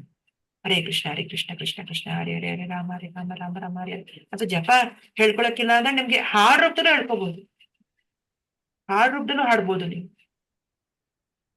ಎಷ್ಟು ಒಳ್ಳೆ ಒಳ್ಳೆ ಒಳ್ಳೆ ಟ್ಯೂನ್ಗಳಿದೆ ಅಲ್ವಾ. ಎಲ್ಲಾ ಟ್ಯೂನು ಇರೋದು ಕೃಷ್ಣನ್ಗೋಸ್ಕರ. ಆಕ್ಚುಲಿ ಯಾವುದೇ ಪಿಕ್ಚರ್ ಹಾಡು ತಗೊಳ್ಳಿ, ಸಿನಿಮಾ ಹಾಡು ಅಷ್ಟೇ. ಆ ಸಿನಿಮಾ ಹಾಡು ಅಷ್ಟೇ, ಟ್ಯೂನ್ ಎಲ್ಲಿಂದ ಬರ್ತದೆ? ಒರಿಜಿನಲ್ ಟ್ಯೂನ್ ಬರ್ತಾ ಇರೋದು ಆಕ್ಚುಲಿ ಭಗವಂತನ ಧಾಮದಿಂದ ಬರ್ತದೆ. ಆ ಮ್ಯೂಸಿಕ್, ಸಂಗೀತ ಅನ್ನೋದೇನಿದೆಯಲ್ಲ, ಆ ರಾಗ ತಾಳ ಅದೆಲ್ಲ ಎಲ್ಲಿಂದ ಬಂದಿದೆ? ಸುಮ್ಮನೆ ಭೌತಿಕ ಸಿನಿಮಾ ನೋಡೋದಿಕ್ಕಲ್ಲ ಅಲ್ವಾ. ಆಕ್ಚುಲಿ ಅದಿರೋದೆಲ್ಲ ಕೃಷ್ಣನ್ ಗುಣಗಾನ ಮಾಡೋದಿಕ್ಕಿರ, ಭಗವಂತನ ಸೇವೆ ಸಲ್ಸಕ್ಕಿರೋದೆಲ್ಲ ಕೀರ್ತನೆ, ಎಲ್ಲ ಹಾಡು, ಎಲ್ಲ ಸಂಗೀತ, ಎಲ್ಲ ಜ್ಞಾನ. ರೈಟ್? ಸೊ ಯಾವ ಟ್ಯೂನಲ್ಲಿ ಹಾಡಿದ್ರು ಪರವಾಗಿಲ್ಲ, ಬಟ್ ಆ ಮಹಾಮಂತ್ರ ಇರ್ಬೇಕದು ಅಷ್ಟೇ, ಅದೇ ಕೀರ್ತನೆ. ಜಸ್ಟ್ ನಾಮ ಉಚ್ಚಾರಣೆಯಿಂದನೇ ಸಾಕು, ಆ ಜಾಗ ಎಲ್ಲ ಪೂರ್ತಿ ಪವಿತ್ರ ಆಗೋಗುತ್ತೆ. ಎಲ್ಲ ಆಸ್ಪಿಷಿಯಸ್ನೆಸ್ ಇರೋದಲ್ಲ, ಎಲ್ಲ ಶುಭ. ಏನು ಕೆಲವ್ರು ಹೇಳ್ತಾರಲ್ಲ, ವಾಸ್ತು ದೋಷ, ಆ ದೋಷ, ಕುಜ ದೋಷ, ಈ ನಕ್ಷತ್ರ ದೋಷ, ಎಲ್ಲ ದೋಷಗಳು ಹೋಗುತ್ತೆ ಯಾರ ಮನೇಲಿ ಕೀರ್ತನೆ ಮಾಡ್ತಾ ಇರ್ತಾರೆ. ಇನ್ನೇ ಅದನ್ನ ಅಭ್ಯಾಸ ಮಾಡ್ಕೊಂಡ್ಬಿಟ್ರೆ ನಮ್ಗೆ ಹೆಂಗೆ ಪ್ರತಿನಿತ್ಯ ಬೆಳಗ್ಗೆ ಎದ್ದ ತಕ್ಷಣ ನೋಡಲ್ವಾ, ನಾವು ಗಂಡಸರು ನ್ಯೂಸ್ ಪೇಪರ್ ತಗೊಳ್ಳೋದು, ನ್ಯೂಸ್ ಪೇಪರ್ ಇವತ್ತು ನ್ಯೂಸ್ ಏನಪ್ಪಾ ಅಂತ ಓದ್ತಾರ ಅವ್ರು ಅಲ್ವಾ. ನಮ್ಗೊಂದು ಓದೋ ಹ್ಯಾಬಿಟ್ ಇದೆ, ಕರೆಕ್ಟಾ? ಬೆಳಗಾಗಿದ್ದು ನಮ್ ನ್ಯೂಸ್ ತಿಳ್ಕೊಳ್ಳೋದು. ಅದೇ ತರ ಭಗವಂತ ಆಚಾರ್ಯರೆಲ್ಲ ಎಷ್ಟೆಲ್ಲ ಗ್ರಂಥಗಳು ಬರ್ದಿಯಾರ, ರಚನೆ ಮಾಡಿದ್ದಾರೆ ಅಲ್ಲ. ವೇದವ್ಯಾಸರು ಎಷ್ಟೆಲ್ಲ ರಚನೆ, ಒಂದು ವೇದನ 4 ಭಾಗ ಮಾಡಿದ್ರು, ಎಷ್ಟೆಲ್ಲ ಪುರಾಣಗಳು ಬರೆದ್ರು, ಪುರಾಣಗಳಿಂದ ಮತ್ತೆ ಎಷ್ಟೆಲ್ಲ ವೇದಾಂತ ಸೂತ್ರ ಬರೆದಿದ್ದಾರೆ. ಆ ವೇದಾಂತ ಸೂತ್ರದ ಸಾರನೇ ಶ್ರೀಮದ್ ಭಾಗವತ ಕ್ಲಾಸಸ್ ಇನ್ ಸ್ವಲ್ಪ ದಿನದಲ್ಲಿ ಶುರು ಮಾಡೋಣ. ಓಕೆ, ಅದು 12 ಸ್ಕಂಧ ಇದೆ, 12 ಸ್ಕಂಧ 18 ವಾಲ್ಯೂಮ್ ಬುಕ್ಸ್. ಅದು ಒರಿಜಿನಲಿ ಬರೆದ್ರು ವ್ಯಾಸದೇವ್. ಸೊ ಇದನ್ನು ಓದೋದಕ್ಕೆ ನಾವು ಅಭ್ಯಾಸ ಮಾಡ್ಕೋಬೇಕು. ಡೈಲಿ ಒಂದ್ ಸ್ವಲ್ಪ ಓದೋದು, ಡೈಲಿ ಹೊಸ ಹೊಸ ವಿಷಯ ತಿಳಿಯತ್ತೆ ನಮ್ಗೆ. ಓ, ಭಗವಂತನ ಧಾಮದಲ್ಲಿ ಈ ತರ ಇರತ್ತ, ಓ ಭಗವಂತನ ಬಗ್ಗೆ ಹೀಗಿದೆಯಾ, ಓ ಭಗವಂತನ ಭಕ್ತ ಈ ತರ ಇರ್ತಾರ, ಓ ಈ ತರ ಯೋಚನೆ ಮಾಡ್ತಾರ, ಈ ಕಾರ್ಯ ಮಾಡ್ತಾರ. ಎಷ್ಟೆಲ್ಲ ಕಥೆಗಳಿದೆ ನಮ್ಗೆ ತಿಳ್ಕೊಳಕ್ಕೆ ಭಾಗವತದಲ್ಲಿ. ಸೊ ಅದೇ ಓದೋ ಮೆಂಟಾಲಿಟಿ ಏನಿದೆ ಇಲ್ಲಿಗೆ ತರಬೇಕಷ್ಟೇ ನಾವು. ಈ ತರ ಮಾಡೋದ್ರಿಂದ ನಮ್ಗೆ ಆಟೋಮ್ಯಾಟಿಕಲಿ ಭಗವಂತನ ಮೇಲೆ ಆಕರ್ಷಣೆ ಬರುತ್ತೆ, ಭಗವಂತನ ಮೇಲೆ ಇನ್ನೂ ಹೆಚ್ಚು ಪ್ರೀತಿ ಬರುತ್ತೆ ಅಲ್ವಾ. ಅದಕ್ಕೆ ಚೈತನ್ಯ ಮಹಾಪ್ರಭು ಏನ್ ಹೇಳ್ತಾರೆ, ಯುಗಾಯಿತಂ ನಿಮೇಶೇನ ಚಕ್ಷುಷಾಂ ಪ್ರವೃಷಾಯಿತಂ ಶೂನ್ಯಾಯಿತಂ ಇದಂ ಸರ್ವಂ ಗೋವಿಂದ ವಿರಹಿನಂ. ಗೋವಿಂದನ ವಿರಹದಲ್ಲಿ ಶೂನ್ಯಾಯಿತಂ ಇದಂ ಸರ್ವಂ, ಈ ಪ್ರಪಂಚ ಎಲ್ಲ ನಂಗೆ ಶೂನ್ಯ ಅನ್ಸ್ತಾ ಇದೆ. ಒಂದು ಕ್ಷಣ ಇಲ್ಲ ಅಂದ್ರೂ ಗೋವಿಂದ ಹತ್ರದಲ್ಲಿ ಅವ್ರಿಗೆ 1 ನಿಮಿಷನು 1 ಸೆಕೆಂಡು ಮರೆಯೋದಕ್ಕಾಗಲ್ಲ. ಕೃಷ್ಣ ಮರ್ತ್ರೆ ಅವರಿಗೆ ಇಷ್ಟೋ 12 ವರ್ಷ 12 ಯುಗ ಆದಾಗ ಅನ್ಸತ್ತಂತೆ ಅವ್ರಿಗೆ. ಚೈತನ್ಯ ಮಹಾಪ್ರಭು ಅಂದ್ರೆ ಕೃಷ್ಣನೇ, ಬಟ್ ಅವರು ಒಂದು ಭಕ್ತನ ರೂಪದಲ್ಲಿ ಬರ್ತಾರೆ. ಅಂದ್ರೆ ಒಂದು ಪ್ಯೂರ್ ಭಕ್ತಂಗೆ ಯಾವ ತರ ಅನ್ಸುತ್ತೆ ಕೃಷ್ಣನ ವಿರಹದಲ್ಲಿ, ಭಗವಂತನ ವಿರಹದಲ್ಲಿ. ನೋಡಿ, ನೀವು ಅಬ್ಸರ್ವ್ ಮಾಡಿರ್ತಾರೆ, ಗಂಡ ಹೆಂಡತಿ ಒಟ್ಟಿಗೆ ಇದ್ರೆ ಸ್ವಲ್ಪ ಕಿತ್ತಾಡ್ತಿರ್ತಾರೆ, ಸ್ವಲ್ಪ ಚೆನ್ನಾಗಿರ್ತಾರೆ ಸ್ವಲ್ಪ ಹೊತ್ತು ಅನ್ಸುತ್ತೆ. ಬಟ್ ಇವಾಗ ಗಂಡ ಊರ್ಗ್ ಹೋದ ಅನ್ಕೊಳ್ಳಿ, ಅದು ಆಫೀಸ್ ಕೆಲ್ಸದ ಮೇಲೆ ಹೋದ್ರು ಅನ್ಕೊಳ್ಳಿ, ಆಗ ಯಾವ ತರ ಅನ್ಸುತ್ತೆ ಇಬ್ರಿಗೂ? ಅಯ್ಯೋ ಯಾವಾಗ ಬರ್ತಾರಪ್ಪ ಇವ್ರು, ಯಾವಾಗ ಬರ್ತಾರೆ, ಇದ್ದಾಗಲೆಲ್ಲ ಜಗಳ ಮಾಡ್ತಿದ್ವಿ, ಇವ್ರು ತಿಂದ್ರೋ ಇಲ್ವೋ ಸರಿಯಾಗಿ, ಏನು ಫೋನ್ ಮಾಡ್ರೆ ಫೋನ್ ಎತ್ಕೋತಾ ಇಲ್ಲ, ಏನಾಯ್ತು ಫೋನ್ ಬಿಟ್ಟು ಹೋಗ್ಬಿಟ್ರ ಅನ್ಸತ್ತಾ ಇಲ್ವಾ? ನಿಮ್ಗೆಲ್ರಿಗೂ ಎಕ್ಸ್ಪೀರಿಯನ್ಸ್ ಆಗೇ ಇರತ್ತೆ. ಕರೆಕ್ಟ್. ಸೊ ದೂರ ಆದಾಗಿನ ಜಾಸ್ತಿ ಪ್ರೀತಿ ಬರುತ್ತೆ. ಹಂಗೆ ಇದು. ಆತರ ಚೈತನ್ಯ ಮಹಾಪ್ರಭು ಒಂದು ವಿರಹ ಭಾವದಲ್ಲಿ ಅವ್ರ ಪ್ರೀತಿ ತೋರಿಸ್ಕೊತಾರಂತ. ಕೃಷ್ಣನಿಂದ ಎಷ್ಟು ದೂರ ಆಗ್ಬಿಡ್ತೇನೆ ನಾನು, ಕೃಷ್ಣನ್ ಹೆಂಗ್ ನಾನ್ ಮರೆಯೋದಕ್ಕೆ ಸಾಧ್ಯ, ಹೆಂಗ್ ಈ ಪ್ರಪಂಚದಲ್ಲಿ ನಾನು ಇನ್ನೂ ಬದುಕಿದ್ದೀನಿ, ಅರೆ ಇನ್ನು ನಾನು ಯಾಕೆ ವೃಂದಾವನ್ಗೆ ಹೋಗಿಲ್ಲ, ಇನ್ನು ಯಾಕೆ ನಾನು ಗೋಲೋಕಕ್ಕೆ ಹೋಗಿಲ್ಲ ಅಂತ. ರೈಟ್. ಸೊ ಆತರ ಅವ್ರಿಗೆ ಮೂಡೋದಿರ್ತಾರೆ. ಸೊ ಆತರ ಒಂದು ಒಳ್ಳೆ ಫೀಲಿಂಗ್ ಎಕ್ಸ್ಪೀರಿಯನ್ಸ್ ಆಗುತ್ತೆ ನಮಗೂ, ಯಾವಾಗ ನಾವ್ ಈ ಭಕ್ತಿ ಪ್ರೋಸೆಸ್ ತಗೋಬೇಕಷ್ಟೆ. ಈ ಪ್ರೋಸೆಸ್ನ ನಾವು ಬಿಡಬಾರ್ದು. ಇದೇನು ಈ ಜಪ ಕೊಟ್ಟಿದ್ದಾರೆ, ಆಚಾರ್ಯರು ಏನು ಎಲ್ಲ ನೋಡಿ ಕೊಟ್ಟಿದಾರಂತೆ, ಅವ್ರೆಲ್ಲ ನೋಡಿ ಪ್ರಶ್ನೆ ಎಲ್ಲ ಪರೀಕ್ಷೆ ಮಾಡಿ ಅವ್ರು ತಿಳ್ಕೊಂಡು ಅವ್ರು ಅನುಭವಿಸಿ ನಮ್ಗೆ ಕೊಟ್ಟಿರೋಂಥ ಚಾರ್ಟ್, ಟೈಮ್ ಟೇಬಲ್ ನಮ್ಗೆ. ಬೆಳಿಗಾಗಿ ಹೇಳೋದು, ಬೆಳಗಿನ ಜಾವ ಬೇಗ ಹೇಳೋದು, ಮಂಗಳಾರತಿ ನೋಡೋದು, ಜಪ ಮಾಡೋದು, ಭಕ್ತರ ಸಂಗತ್ಯದಲ್ಲಿ ವಾರಕ್ಕೆ ಒಂದ್ ದಿವಸ ಅಲ್ವಾ ನಿಮ್ ಕ್ಲಾಸ್ ಇರೋದು, ವಾರಕ್ಕೆ ಒಂದ್ ದಿವಸ 2 ದಿವಸ ಅದನ್ನ ಮಿಸ್ ಮಾಡದೇ ಇರೋದು, ಆ ಭಕ್ತರ ಸಂಗತಿಯಲ್ಲಿ ಆ ಕತೆ ಕೇಳೋದು, ಆ ಶ್ರವಣ ಮಾಡೋದು, ಇದು ವೆರಿ ಇಂಪಾರ್ಟೆಂಟ್. ಇದನ್ನ ಕಾನ್ಸ್ಟೆಂಟ್ ಆಗಿ ನಾವು ಮಾಡ್ತಾ ಇರ್ಬೇಕು. ಇದಕ್ಕೋಸ್ಕರ ಟೈಮ್ ತೆಗಿಬೇಕು ನಾವು, ಬಿಕಾಸ್ ಇದು ನಮಗೋಸ್ಕರ ಇರೋದು, ಇದು ಅಲ್ವಾ, ನಮ್ಮ ಆತ್ಮಕ್ಕೋಸ್ಕರ ಇರೋದು, ನಮ್ ಪರ್ಸನಲ್ ಟೈಮ್ ಇದು ಆಕ್ಚುಲಿ. ಇದು ಯಾರಿಗೂ ನಾವು ಕೊಡಕ್ ಹೋಗ್ಬಾರ್ದು ಆಕ್ಚುಲಿ, ಅಲ್ವಾ. ನಮಗ್ ಖುಷಿ ಕೊಡೋಂತ ಕಾರ್ಯ ಇದು, ನಮ್ಮ ಆತ್ಮಕ್ಕೆ ಸಂತೋಷ ಕೊಡೋಂತ ಕಾರ್ಯ. ಇದಕ್ಕೆ ನಾವು ಟೈಮ್ ತಗೊಂಡ್ಬಿಟ್ಟು ಬರ್ಬೇಕು, ಟೈಮ್ ತಗೊಂಡ್ಬಿಟ್ಟು ಮಾಡ್ಬೇಕು ನಾವು ಜಪ ಆಗ್ಲಿ ಭಕ್ತಿ ಕಾರ್ಯಗಳಾಗ್ಲಿ. ರೈಟ್. ಅವಾಗ್ಲೇ ನಮ್ಗೆ ಆ ಚೈತನ್ಯ ಮಹಾಪ್ರಭುಗೆ ಏನಿದೆಯಲ್ಲ ಭಾವ ಅಥವಾ ಪ್ರೀತಿ, ಆ ಪ್ರೇಮ ಏನ್ ಬರುತ್ತಲ್ಲ, ಅದನ್ನ ನಾವ್ ಎಂಜಾಯ್ ಮಾಡ್ತೀವಿ. ಆಕ್ಚುಲಿ ಹೇಳ್ತಾರೆ ಚೈತನ್ಯ ಮಹಾಪ್ರಭು, ಆ ಪ್ರೇಮ ಅನ್ನೋದು ಏನ ಕೃಷ್ಣ ಭಕ್ತಿದಲ್ಲಿ ಏನ್ ನಮಗೆ ಸಿಗತ್ತಲ್ಲ ಪ್ರಯೋಜನ ನೋಡಿ, ಎಲ್ಲಾ ವಿಷಯದಲ್ಲೂ 3 ಇರುತ್ತೆ: ಸಂಬಂಧ, ಅಭಿದಯ, ಪ್ರಯೋಜನ. ಸಂಬಂಧ ಅಂದ್ರೆ ಏನು? ನನಗೂ ಈ ಭಗವಂತನಿಗೂ ಏನ್ ಸಂಬಂಧ ಅದನ್ನ ತಿಳ್ಕೊತೀವಿ ನಾವು ಫಸ್ಟ್, ಭಗವದ್ಗೀತೆಯಿಂದ ತಿಳ್ಕೊತೀವಿ ನಾವು, ಅಲ್ವಾ. ನಾವೆಲ್ಲ ಭಗವಂತನ ಒಂದು ಅಂಶ, ನಾವೆಲ್ಲ ಜೀವಿರಾಶಿ, ನಾನ್ ಭಗವಂತನ ನಿತ್ಯ ದಾಸ, ಅದು ನನ್ನ ಸ್ವರೂಪ, ಅಲ್ವಾ. ಸಕ್ಕರೆ ಹೇಗೆ ಸಿಹಿಯಾಗಿರುತ್ತೋ ಪ್ರತಿಯೊಂದು ಜೀವಿ ಕೂಡ ಭಗವಂತನ ಅಂಶ. ಅವ್ನ್ ನಿಜವಾದ ಹ್ಯಾಪಿನೆಸ್ ಯಾವಾಗ ಸಿಗತ್ತೆ ಅವನಿಗೆ? ಭಗವಂತನ ಸೇವೆ ಮಾಡಿದಾಗ ಅವ್ನಿಗೆ ರಿಯಲ್ ಹ್ಯಾಪಿನೆಸ್ ಸಿಗತ್ತೆ. ಸಂಬಂಧ ಇದೆ. ಅಭಿದಯ ಅಂದ್ರೆ ಏನು? ಅಭಿದಯ ಅಂದ್ರೆ ಯಾವ ಮಾರ್ಗ ತಗೋಬೇಕು, ಯಾವ ಮಾರ್ಗ ತಗೊಳ್ಳೋದ್ರಿಂದ ಅವನ ಜೊತೆ ಸಂಬಂಧ ನಮ್ಗೆ ಗೊತ್ತಾಗತ್ತೆ. ಏನ ಪ್ರಾಸೆಸ್ ಏನು, ಆ ಪಾತ್ ಏನು, ಆ ದಾರಿ ಏನು, ಆ ದಾರಿ ಕೃಷ್ಣ ಪ್ರಜ್ಞೆ. ಈ ಪ್ರಾಸೆಸ್ ಏನಿದೆಯಲ್ಲ, ಬೆಳಿಗಾಗಿ ಹೇಳೋದು, ಭಕ್ತರ ಸಂಗತಿಯಲ್ಲಿರೋದು, ಜಪ ಮಾಡೋದು ನಮ್ಮ ನಿತ್ಯ, ಆಮೇಲೆ ನಾವೊಂದು ಮೆಂಟರ್ ಕೆಳಗಡೆ ಇರೋದು, ಗೈಡೆನ್ಸ್ ಅಲ್ಲಿ ಇರೋದು, ರೈಟ್. ಇದೆಲ್ಲ ನಮ್ಗೆ ಇದೊಂದು ಪಾತ್ ಇದ್ದಂಗಿದೆ ಕೃಷ್ಣನ ಹತ್ರ ಹೋಗೋದಿಕ್ಕೆ, ಕೃಷ್ಣನ ಹತ್ರನ ಒಂದು ಭಕ್ತಿ ಸಿಗೋದಿಕ್ಕೆ. ಪ್ರಯೋಜನ ಏನು? ಏನಾದ್ರು ಒಂದು ರಿಸಲ್ಟ್ ಇರ್ಬೇಕಲ್ಲ ಏನಾರು ಮಾಡಿದ್ರೆ ಕಾರ್ಯ. ಪ್ರಯೋಜನ ಏನಾದ್ರು? ಪ್ರಯೋಜನ ಕೃಷ್ಣ ಪ್ರೇಮ ಇದೆ. ಇದು 5ನೇ ಪುರುಷಾರ್ಥ. ಧರ್ಮ, ಅರ್ಥ, ಕಾಮ, ಮೋಕ್ಷ 4 ಪುರುಷಾರ್ಥ ಆದ್ರೆ ಪ್ರೇಮ ಅನ್ನೋದು 5ನೇ ಪುರುಷಾರ್ಥ. ಇದು ಯಾರಿಗೂ ಸಿಗೋದಿಲ್ಲ, ಎಲ್ರಿಗೂ ಸಿಗೋದಿಲ್ಲ. ಓನ್ಲಿ ಚೈತನ್ಯ ಮಹಾಪ್ರಭು ಫಾಲೋವರ್ಸ್ಗೆ ಮಾತ್ರ ಸಿಗತ್ತೆ. ಯಾರಿ ಸಂಕೀರ್ತನ ಮಾರ್ಗ ತಗೊಂತಾರಲ್ಲ, ಯಾರಿ ಜಪ, ಈ ಸಂಕೀರ್ತನೆ, ಈ ಭಗವದ್ಗೀತೆ ಯಥಾರೂಪ ಓದೋದು, ಈ ಮಾರ್ಗದಲ್ಲಿರೋರಿಗೆ ಅವ್ರ ಪ್ರೇಮ ಅನ್ನೋದು ಕೊಡ್ತಾನೆ ಕೃಷ್ಣ. ರೈಟ್. ಈಗ ನಾವು ನಮ್ಮ ಫ್ಯಾಮಿಲಿನಲ್ಲಿ ಅಥವಾ ಸ್ಕೂಲಲ್ಲಿ ಟೀಚರ್ ಎಲ್ಲರನ್ನೂ ಇಷ್ಟಪಡೋದು, ಕೆಲವು ತುಂಬಾ ಒಳ್ಳೆ ಸ್ಟೂಡೆಂಟ್ ನ ಮಾತ್ರ ಇಷ್ಟಪಡ್ತಾರೆ. ಇದೇ ತರ ನಾವು ಆ ಒಳ್ಳೆ ಸ್ಟೂಡೆಂಟ್ ಅಲ್ಲಿ ಒಬ್ಬರಾಗ್ಬೇಕು, ನಾವು ಕೃಷ್ಣನ್ ಫೇವ್ರೆಟ್ ಸ್ಟೂಡೆಂಟ್ ಆಗ್ಬೇಕು ನಾವು. ಜಸ್ಟ್ ನಾವು ಸಿನ್ಸಿಯಾರಿಟಿ ಬೇಕಷ್ಟೇ, ಏನು ಬೇಕಾಗಿಲ್ಲ ಇದಕ್ಕೆ ಏನ್ ಬ್ರಹ್ಮ ವಿದ್ಯೆ ಬೇಕಾಗಿಲ್ಲ, ಸಂಸ್ಕೃತ ಜ್ಞಾನ ಬೇಕಾಗಿಲ್ಲ, ಯಾವುದು ಬೇಕಾಗಿಲ್ಲ. ಜಸ್ಟ್ ನಮ್ ಸಿನ್ಸಿಯಾರಿಟಿ ಸಾಕು. ಸಿನ್ಸಿಯರ್ ಆಗಿ ನಾವ್ ಇದನ್ನ ಮಾಡ್ಕೊಂಡು ಹೋದ್ರೆ ಸಾಕು, ಕೃಷ್ಣ ನಮ್ಗೆಲ್ಲ ದಾರಿ ಮಾಡ್ಕೊಡ್ತಾರೆ. ರೈಟ್. ಸೊ ಇವತ್ತೊಂದು ಒಳ್ಳೆ ಮಹಾತ್ಮ್ಯ ನೋಡೋಣ, ಗೀತಾ ಮಹಾತ್ಮ್ಯ. ಮಲ ನಿರ್ಮೋಚನಂ ಪುಂಸಾಂ ಜಲ ಸ್ನಾನಂ ದಿನೇ ದಿನೇ ಸಕೃತ್ ಗೀತಾಮೃತ ಸ್ನಾನಂ ಸಂಸಾರ ಮಲನಾಶನಂ.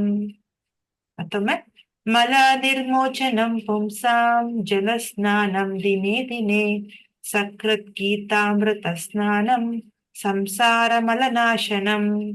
ಎಲ್ಲರೂ ಹಾಡ್ತೀರಾ? Gita Mahatmya 3, page number 30.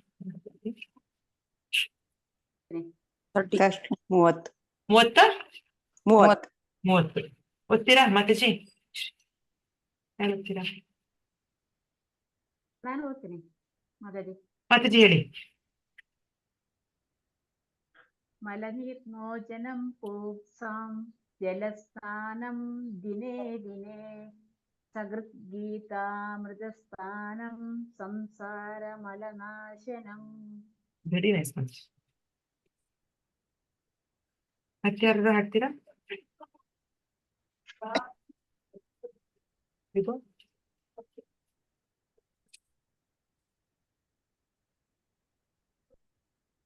ಭಾರತಿ ಮಾತಾಜಿ, ಲಕ್ಷ್ಮೀ ಮಾತಾಜಿ, ವೈಜಯಂತಿ ಮಾತಾಜಿ. ನನ್ನ ಹತ್ರ ಪುಸ್ತಕ ಇಲ್ಲ ಮಾತಾಜಿ. ಪುಸ್ತಕ ಇಲ್ಲ. ಓಕೆ ಮಾತಾಜಿ ಹತ್ರ. ಯಾವ ಭಗವದ್ಗೀತೆ ಪುಸ್ತಕ? ನಾನು ಹೇಳ್ತೀನಿ ಮಾತಾಜಿ. ಮಾತಾಜಿ ಹರೇ ಹೇಳಿ. ಕೃಷ್ಣ ಮಾತಾಜಿ. ಹರೇ ಕೃಷ್ಣ. ಭಗವದ್ಗೀತೆ ಯಥಾರೂಪ, ಮಲ್ಲಿನ- ಪೇಜ್ ನಂಬರ್ 30 ಮಾತಾಜಿ. ಹಾ ಮಾತಾಜಿ ಇದೆ ಅಲ್ಲ, ಮಲೀನೆ ಮೋಚನ. ಎಸ್. ಮಲೀನೆ ಮೋಚನಂ ಪುಂಸಾಂ ಜಲ ಸ್ನಾನಂ ದಿನೇ ದಿನೇ ಸಕೃದ್ಗೀತಾಮೃತ ಸ್ನಾನಂ ಸಂಸಾರ ಮಲನಾಶನಂ. Very nice. ಹರೇ ಕೃಷ್ಣ. ಹರೇ ಕೃಷ್ಣ. ಅನುವಾದ ಯಾರು ಹಚ್ತೀರಾ? ಹರೇ ಕೃಷ್ಣ. ಮಾತಾಜಿ. ಮಾತಾಜಿ ಓದಿ ಮಾತಾಜಿ. ಒಬ್ಬ ಮನುಷ್ಯನು ಪ್ರತಿನಿತ್ಯವೂ ನೀರಿನಲ್ಲಿ ಸ್ನಾನ ಮಾಡಿ ತನ್ನನ್ನು ಶುದ್ಧಿಗೊಳಿಸಿಕೊಳ್ಳಬಹುದು. ಆದರೆ ಭಗವದ್ಗೀತೆಯ ಪವಿತ್ರ ಗಂಗಾಜಲದಲ್ಲಿ ಒಮ್ಮೆಯಾದರೂ ಸ್ನಾನ ಮಾಡಿದರೆ ಅಂತಹವನ ಐಹಿಕ ಜೀವನದ ಕೊಳೆಯೆಲ್ಲ ಸಂಪೂರ್ಣವಾಗಿ ನಾಶವಾಗಿ ಹೋಗುತ್ತದೆ. ಗೀತಾ ಮಹಾತ್ಮೆ. ಹರೇ ಕೃಷ್ಣ. ಹರೇ ಕೃಷ್ಣ. ಅಲ್ವಾ, ನಾವು ಸ್ನಾನ ಮಾಡಿದ್ರೆ ನಮ್ಗೆ ಎಷ್ಟು ಫ್ರೆಶ್ ಅನ್ಸುತ್ತಲ್ವಾ? ಎಲ್ಲ ಕೊಳೆ ಹೋದಂಗ ಅನ್ಸುತ್ತೆ, ಮೈಂಡ್ ಎಲ್ಲ ಫ್ರೆಶ್ ಆಗ್ತದೆ, ಕೆಲಸ ಮಾಡೋದಕ್ಕೆ ಮತ್ತೆ ಹುರುಪು ಸಿಗತ್ತೆ ನಮ್ಗೆ ಅಲ್ಲ. ಬಟ್ ಅದು ಬಹಿರಂಗ ಶೌಚ ಅಷ್ಟೇ. ಶೌಚ ಬೇಕು, ಆದ್ರೆ ಅಂತರಂಗ ಬಹಿರಂಗ 2 ತರ ಇದೆ ಶೌಚ. ಅಂತರಂಗ ಶೌಚ ಹೇಗ್ ಸಾಧ್ಯ? ನಮ್ ಮನ್ಸನ್ ಹೇಗೆ ಕ್ಲೀನ್ ಮಾಡ್ಕೊಳ್ಳೋದು? ಒಳಗಡೆ ಹೆಂಗ್ ನಾವು ಹೋಗ್ಬಿಟ್ಟು ಫ್ರೆಶ್ ಹಾಕಕ್ಕಾಗತ್ತ? ಫ್ರೆಶ್ ಆಗಕ್ಕಾಗಲ್ಲ, ನಾವು ನೀರ್ ಹಾಕಕ್ಕಾಗಲ್ಲ ನಾವು. ಅದಕ್ಕೆ ನಮ್ಗೆ ಈ ಗೀತಾ ಜ್ಞಾನ ಬೇಕು. ಈ ಭಗವದ್ಗೀತೆ ಜ್ಞಾನ ನಮ್ಗೆ ಅಷ್ಟು ಅವಶ್ಯಕತೆ ಇದೆ ನಮ್ಮ ಜೀವನದಲ್ಲಿ. ಬರೀ ನಮ್ಮ ಕಾಲೇಜ್ ಎಜುಕೇಶನ್, ನಮ್ ಯೂನಿವರ್ಸಿಟಿ ಎಜುಕೇಶನ್, ನಮ್ ಸ್ಕೂಲು, ನಮ್ ಡಿಗ್ರಿ ಇಷ್ಟು ಇದು ಸಾಕಾಗಲ್ಲ. ಇದು ನಮ್ ಮನ್ಸಲ್ಲಿರೋ ಅನರ್ಥಗಳನ್ನ ತೆಗೆಯೋದಕ್ಕೆ ಸಾಕಾಗಲ್ಲ. ಎಲ್ಲೂ ಬರ್ಲ. ಆ ಎಜುಕೇಶನ್, ಆ ವಿದ್ಯಾಭ್ಯಾಸ ಯಾತಕ್ ಬೇಕು ಅಂದ್ರೆ ಈ ವಿದ್ಯಾಭ್ಯಾಸ ಕಲ್ತ್ಕೊಳ್ಳೋಕೋಸ್ಕರ ಬೇಕಾಚೆ. ಅವಾಗ ಆ ವಿದ್ಯೆಗೆ ಸಾರ್ಥಕ. ಅಲ್ಲಿಂದ ನಾವ್ ಇಲ್ಲಿಗೆ ಬರಂಗ ಆಗ್ಬೇಕು ಆ ವಿದ್ಯೆಯಿಂದ. ಇದು ನಿಜವಾದ ಎಜುಕೇಶನ್. ಅದಕ್ಕೆ ಕೃಷ್ಣ ಹೇಳ್ತಾರೆ, ಒಬ್ಬ ಮನುಷ್ಯ ಪ್ರತಿನಿತ್ಯವೂ ನೀರಿನಲ್ಲಿ ಸ್ನಾನ ಮಾಡಿ ತನ್ನನ್ನು ಶುದ್ಧಿಗೊಳಿಸಿಕೊಳ್ಳಬಹುದು. ಆದರೆ ಭಗವದ್ಗೀತೆಯ ಪವಿತ್ರ ಗಂಗಾಜಲ, ಗಂಗೆಗೆ ಹೋಲಿಸ್ತಾರೆ ಭಗವದ್ಗೀತೆ. ಒಮ್ಮೆಯಾದರೂ ಸ್ನಾನ ಮಾಡಿದರೆ ಅಂತಹವನ ಐಹಿಕ ಜೀವನದ ಕೊಳೆಯೆಲ್ಲ ಸಂಪೂರ್ಣವಾಗಿ, ಐಹಿಕ ಜೀವನದ ಕೊಳೆ ಅಂತ ಯಾಕೆ ಹೇಳ್ತಾರೆ? ಈ ಮಟೀರಿಯಲ್ ಕಂಟಾಮಿನೇಷನ್ ಅಂತ ಹೇಳ್ತಾರೆ ಇಂಗ್ಲಿಷ್ ಅಲ್ಲಿ. ಭೌತಿಕ ಪ್ರಪಂಚ ಅಂದ್ರೆ ಒಂದು ಕೊಳೆ, ಒಂದು ಕೊಚ್ಚೆದಲ್ಲಿ ಬಿದ್ದಂಗೆ ಲೆಕ್ಕ. ನಮ್ಗೆ ಇಷ್ಟ ಆಗದೆ ಇರ್ಬೋದು ಕೇಳಕ್ಕೆ ಮಾತು, ಆದ್ರೆ ಅದೇ ನಿಜ ಆಕ್ಚುಲಿ. ಯಾಕಂದ್ರೆ ಇಲ್ಲಿ ಯಾವಾಗ್ಲೂ 3 ಗುಣಗಳಲ್ಲಿ ನಾವಿರ್ತೀವಿ. ಸತ್ವಗುಣ ಇರ್ಬೋದು ಸ್ವಲ್ಪ ಹೊತ್ತು ರಜೋಗುಣದಲ್ಲಿ ಇರ್ಬೋದು ನಾವು, ಸ್ವಲ್ಪ ಹೊತ್ತು ತಮೋ ಗುಣದಲ್ಲಿ ಇರ್ತೀವಿ. ಈ ಗುಣಗಳಲ್ಲೇ ನಾವು ಕೆಲಸ ಮಾಡ್ತಿರ್ತೀವಿ. ಇಲ್ಲಿ ಪರಿಶುದ್ಧ ಅನ್ನೋದೇನು ಇಲ್ವೇ ಇಲ್ಲ. ಇಲ್ಲಿ ಪರಿಶುದ್ಧ ಅಂದ್ರೆ ಓನ್ಲಿ ಯಾವಾಗ ನಾವು ಭಗವಂತನ ಸಂಪರ್ಕದಲ್ಲಿ ಇರ್ತೀವೋ, ಭಗವದ್ಗೀತೆ ಕೇಳ್ತಿದ್ದೀವೋ, ಜಪ ಮಾಡ್ತಿದ್ದೀವೋ, ಇದೆಲ್ಲ ಕ್ಲೀನ್. ಇದು ಪವಿತ್ರವಾಗಿರುವಂತ ಸಮಯ ಇದು, ರೈಟ್? ಅದಕ್ಕೆ ಹೇಳ್ತಾರೆ, ಈ ಒಂದು ಜೀವನದ ಕೊಳೆ, ಅಂತಹವನ ಐಹಿಕ ಜೀವನದ ಕೊಳೆಯೆಲ್ಲ ಸಂಪೂರ್ಣವಾಗಿ ನಾಶವಾಗಿ ಹೋಗುತ್ತದೆ. ಈ ಕೊಳೆನ ನಾವು ಹೋಗ್ಲಾಡ್ಸ್ಕೋಬೇಕು. ಆ ಕೊಳೆ ಎಷ್ಟಿದೆ ಅನ್ನೋದು ನಮ್ಗೆ ಹೆಂಗ್ ಗೊತ್ತಾಗತ್ತೆ? ಕೊಳೆ ಎಷ್ಟಿದೆ ಅನ್ನೋದು ಹೆಂಗ್ ಗೊತ್ತಾಗತ್ತೆ ನಮ್ಗೆ? ಇದನ್ನ ಕಾಣಿಸತ್ತ ನಮ್ಗೆ? ಕಣ್ಣು ಕಾಣಲ್ಲ, ಎಲ್ಲೋ ಒಳಗಿದೆ. ಅದು ತುಂಬಾ ಸೂಕ್ಷ್ಮ ವಸ್ತು. ಅದು ನಮ್ಮ ಮನಸ್ಸು ಅನ್ನೋದು. ಆ ಮನಸ್ಸನ್ನ ನಾವು ಶುದ್ಧಿಗೊಳಿಸ್ಕೋಬೇಕು, ರೈಟ್? ಆ ಮನಸ್ಸನ್ನ ಶುದ್ಧಿಗೊಳಿಸ್ಕೊಳ್ಳೋದಿಕ್ಕೆ ನಾವು ಇದೆಲ್ಲ ಮಾಡ್ತಾ ಇರೋದು. ಭಗವದ್ಗೀತೆ ಶ್ರವಣ, ಜಪ, ಸಾಂಗತ್ಯ, ಭಕ್ತರ ಸಾಂಗತ್ಯ, ದೇವಸ್ಥಾನಕ್ಕೆ ಹೋಗೋದು, ಏಕಾದಶಿ ವ್ರತ ಮಾಡೋದು, ಇದೆಲ್ಲ ಈ ಮನಸ್ಸನ್ನ ಪ್ಯೂರಿಫೈ ಮಾಡೋದಿಕ್ಕೆ. ಈ ಐಹಿಕ ಕೊಳೆ ಏನಿದೆಯಲ್ಲ, ಜೀವನದ ಕೊಳೆ, ಅದನ್ನ ಹೋಗ್ಲಾಡ್ಸಕ್ಕೋಸ್ಕರ ಇರೋದು. ಇದನ್ನ ಎಷ್ಟು ಕೇಳ್ತೀವೋ ಅಷ್ಟು ನಾವು ಶುದ್ಧಿ ಆಗ್ತೀವಿ. ಸೊ ಶುದ್ಧಿ ಆಗಿದೀವಿ ಅಂದ್ರೆ ಹೆಂಗ್ ಗೊತ್ತಾಗತ್ತೆ ನಮ್ಗೆ?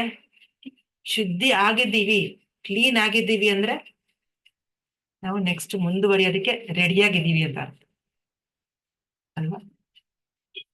ಮುಂದುವರಿಯಕ್ ರೆಡಿಯಾಗಿದ್ದೀವಿ ಅಂತ ಅರ್ಥ. ಭಗವಂತನ ಭಕ್ತಿ ಮಾರ್ಗದಲ್ಲಿ ನಾವು ಮುಂದಕ್ಕೆ ಹೋಗಿ ತಯಾರಾಗಿದ್ದೀವಿ ಅಂತ ಅರ್ಥ. ಕರೆಕ್ಟ್ ಅಲ್ವಾ? ಹೌದಲ್ವ? ಈಗ ಒಂದು ಸ್ಟೂಡೆಂಟಿಗೆ ಅರ್ಥ ಆಯ್ತಪ್ಪ ಎಲ್ಲ, ಮ್ಯಾಥ್ಸ್ ಅವನಿಗೆಲ್ಲ ಅರ್ಥ ಆಯ್ತು, ಕಾನ್ಸೆಪ್ಟ್ಸ್ ಎಲ್ಲ ಕರೆಕ್ಟ್ ಆಗಿ ಅರ್ಥ ಆಯ್ತು ಅಂದ್ರೆ ಏನ್ ಅರ್ಥ, ನೆಕ್ಸ್ಟ್ ಕ್ಲಾಸ್ ಹೋಗೋನ್ನ ಪ್ರಮೋಟ್ ಮಾಡ್ತಾರೆ. ಇವನಿಗೆಲ್ಲ ಬಂತು, 4th ಕ್ಲಾಸ್ ಏನ್ ಕರೆಕ್ಟ್ ಆಗಿ ಎಲ್ಲ ತಿಳ್ಕೊಂಡ್ ಬಾರ್ದ. ಎಕ್ಸಾಂಪಲ್ ನನ್ನ ಮಗನಿಗೆ ಇವಾಗ ಇನ್ನೂ ಎಕ್ಸಾಮ್ಸ್ ನಡೀತಾ ಇರೋದು, ಇವತ್ತು ಕೊನೆ ಪೇಪರ್ ಆಗಿ. ಸೊ ಹಾಗಾಗಿ ಅವಾಗ ಅಂತಾರೆ ಟೀಚರ್ ಏನಂತಾರೆ, ಇವ್ರಿಗೆಲ್ಲ ಅರ್ಥ ಆಯ್ತು, ನೆಕ್ಸ್ಟ್ ಲೆವೆಲ್ಗೆ ಕಳ್ಸ.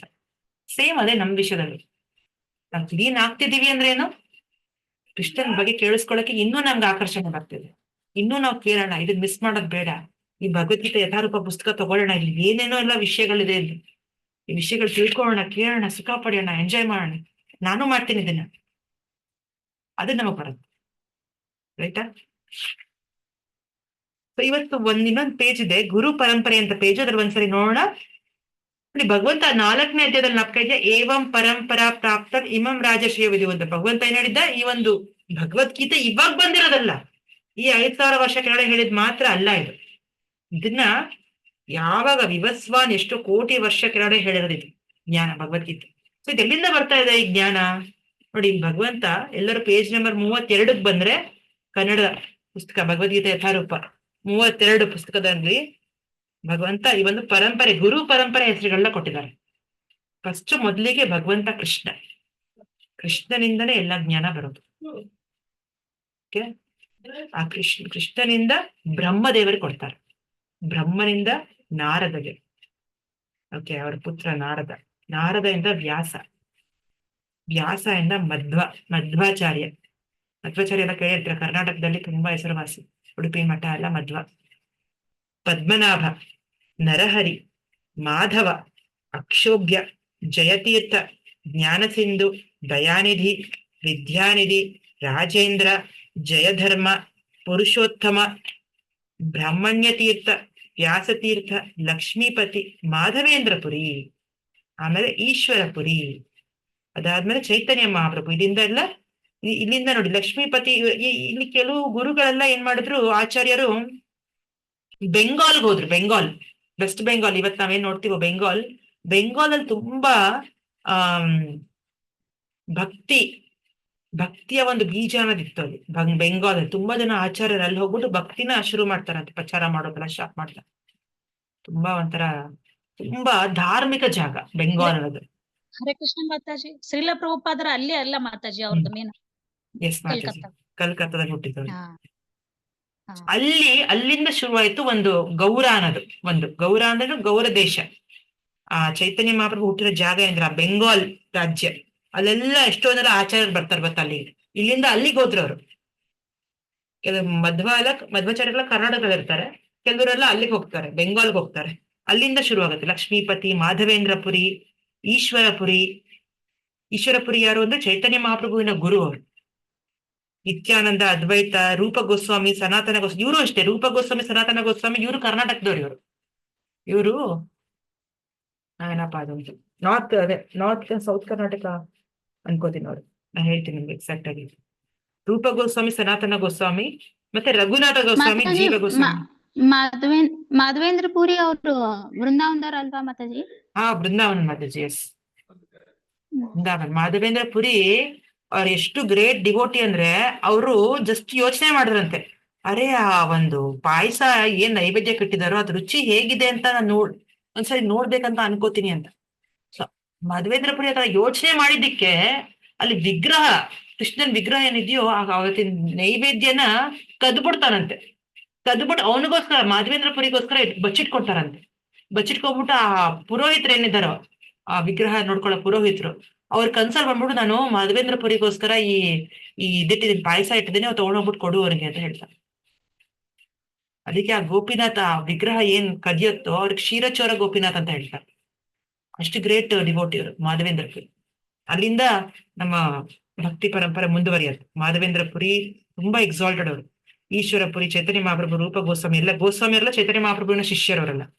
ಕೃಷ್ಣದಾಸ್ ಕವಿರಾಜ್ ಗೋಸ್ವಾಮಿ, ನರೋತ್ತಮ ದಾಸ್ ಗೋಸ್ವಾಮಿ, ವಿಶ್ವನಾಥ, ಬಲದೇವ, ಜಗನ್ನಾಥ, ಭಕ್ತಿ ವಿನೋದ ಇವರೆಲ್ಲ ನಮ್ಮ ಪರಂಪರೆ ಆಚಾರ್ಯರು.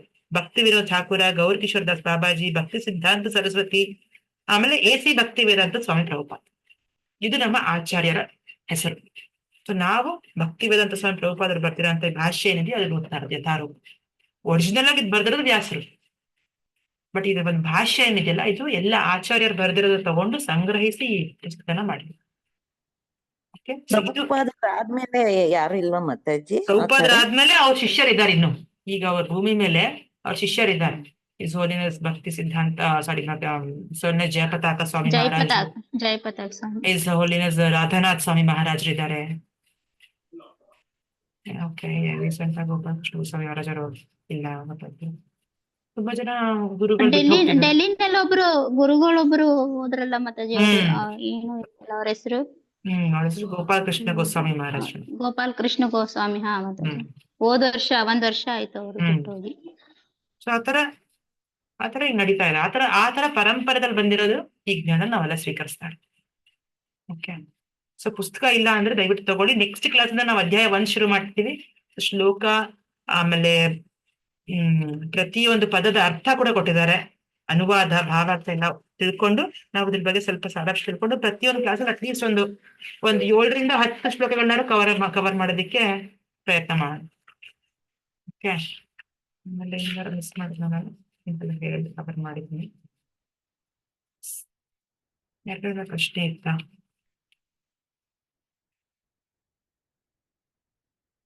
ಹರೇ ಕೃಷ್ಣ ಮಾತಾಜಿ.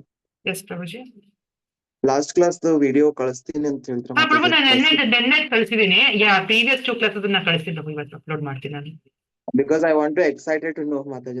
ಅದು ಮುಂಚೆಯಿಂದ ಕೇಳ್ಬೇಕಂತ ನಿಮ್ಗೆ, ಫಸ್ಟ್ ಇಂದ. ನಾನು ಅಟೆಂಡ್ ಆಗಿಲ್ಲ ಮಾತಾಜಿ. ಲಾಸ್ಟ್ ನಾನು ಇದು ಜಾಯಿನ್ ಆಗ್ಬೇಕಾದ್ರೆ starting 2 class miss. Last bench student almost. ಕಳಿಸ್ತೀನಿ ಪ್ರಭು, ಸಾರಿ. ಸೊ ಇಲ್ಲ ಮಾತಾಜಿ, ಕಳಿಸ್ತೀನಿ, ನಾನು ವೇಟ್ ಮಾಡ್ತೀನಿ.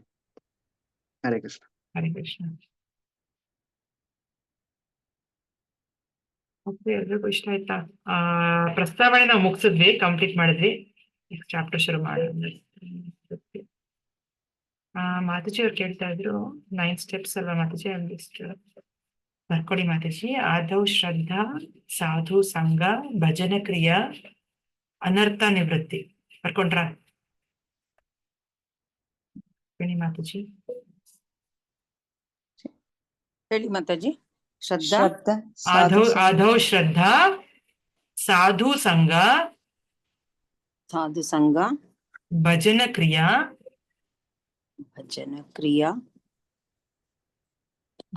ಆಯ್ತಾ? ಅದಾದ್ಮೇಲೆ ಅನರ್ಥ ನಿವೃತ್ತಿ.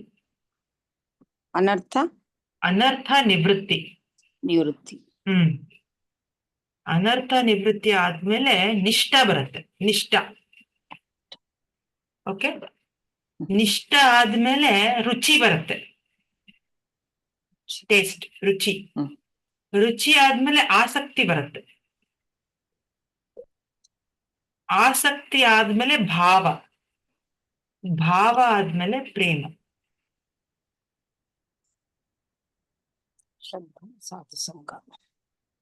ಇದು 9 stages ಭಕ್ತಿದಲ್ಲಿ. Yes, Guruji. Thank you.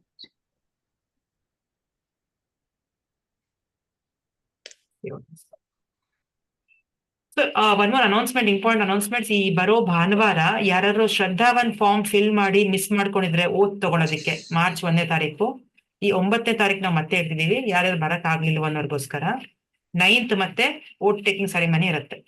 Okay, ಪ್ರಮಾಣ ವಚನ ತಗೋಬಹುದು ನೀವು ಮತ್ತೆ 9ನೇ ತಾರೀಕು ಬೆಳಿಗ್ಗೆ 10 ಗಂಟೆಗೆ.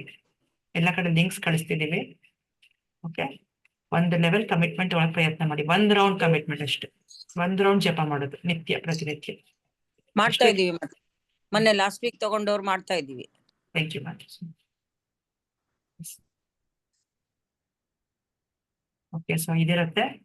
ಅದಾದ್ಮೇಲೆ ಅನದರ್ ಅನೌನ್ಸ್ಮೆಂಟ್ ಏನಂದ್ರೆ, ಈ ಲೆವೆಲ್ ಏನ್ ಮಾಡ್ತಿದೀವಲ್ಲ, ಈ ಕೃಷ್ಣ ಈ 2ನೇ ಲೆವೆಲ್ ಏನ್ ಕರಿತೀವಿ ಲೆವೆಲ್ 2 ಅಂತ, ಈ ಭಗವದ್ಗೀತೆ ನಾವು 4 ಅಧ್ಯಾಯ ಮುಗಿಸ್ತೀವಿ. ಓಕೆ, ನೆಕ್ಸ್ಟ್ 4 ಮಂತ್ಸ್ ಅಲ್ಲಿ.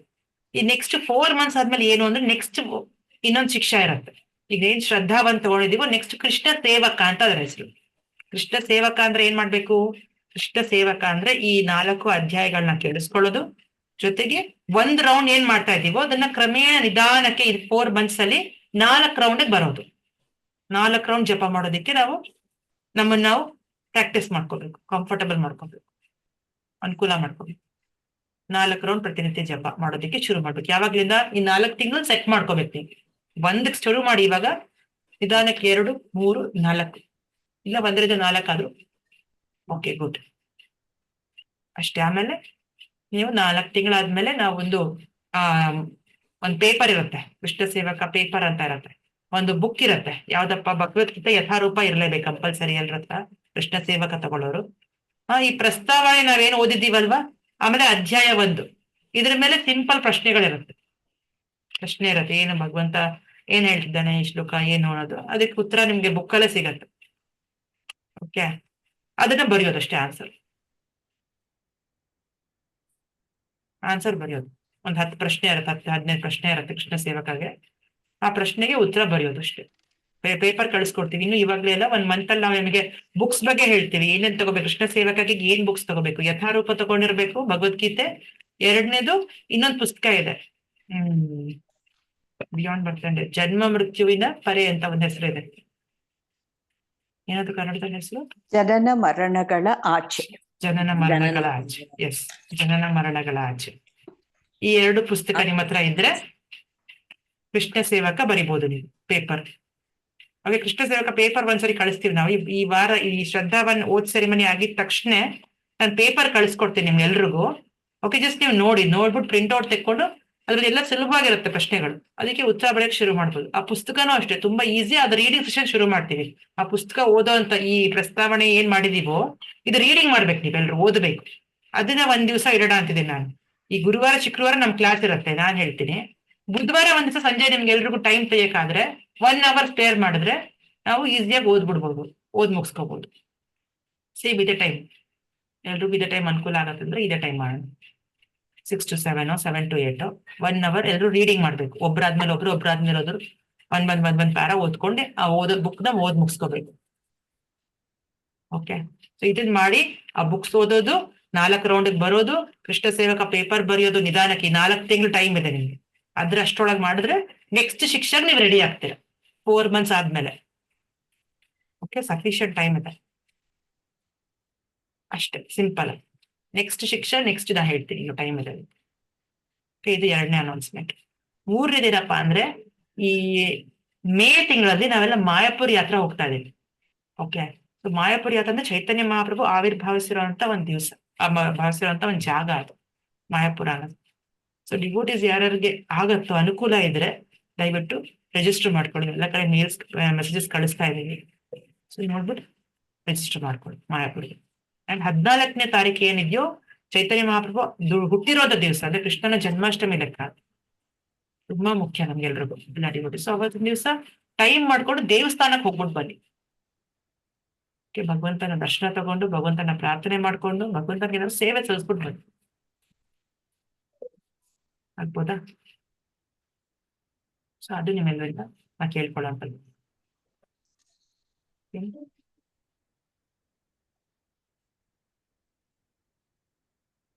ಸೊ ಇದು ಇವತ್ತಿನ ಕ್ಲಾಸು.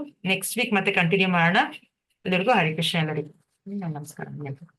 ವಾಂಛಾಕಲ್ಪತರುಭ್ಯಶ್ಚ ಕೃಪಾ ಸಿಂಧುಭ್ಯೈವ ಚ ಪತಿತಾನಾಂ ಪಾವನೇಭ್ಯೋ ವೈಷ್ಣವೇಭ್ಯೋ ನಮೋ ನಮಃ.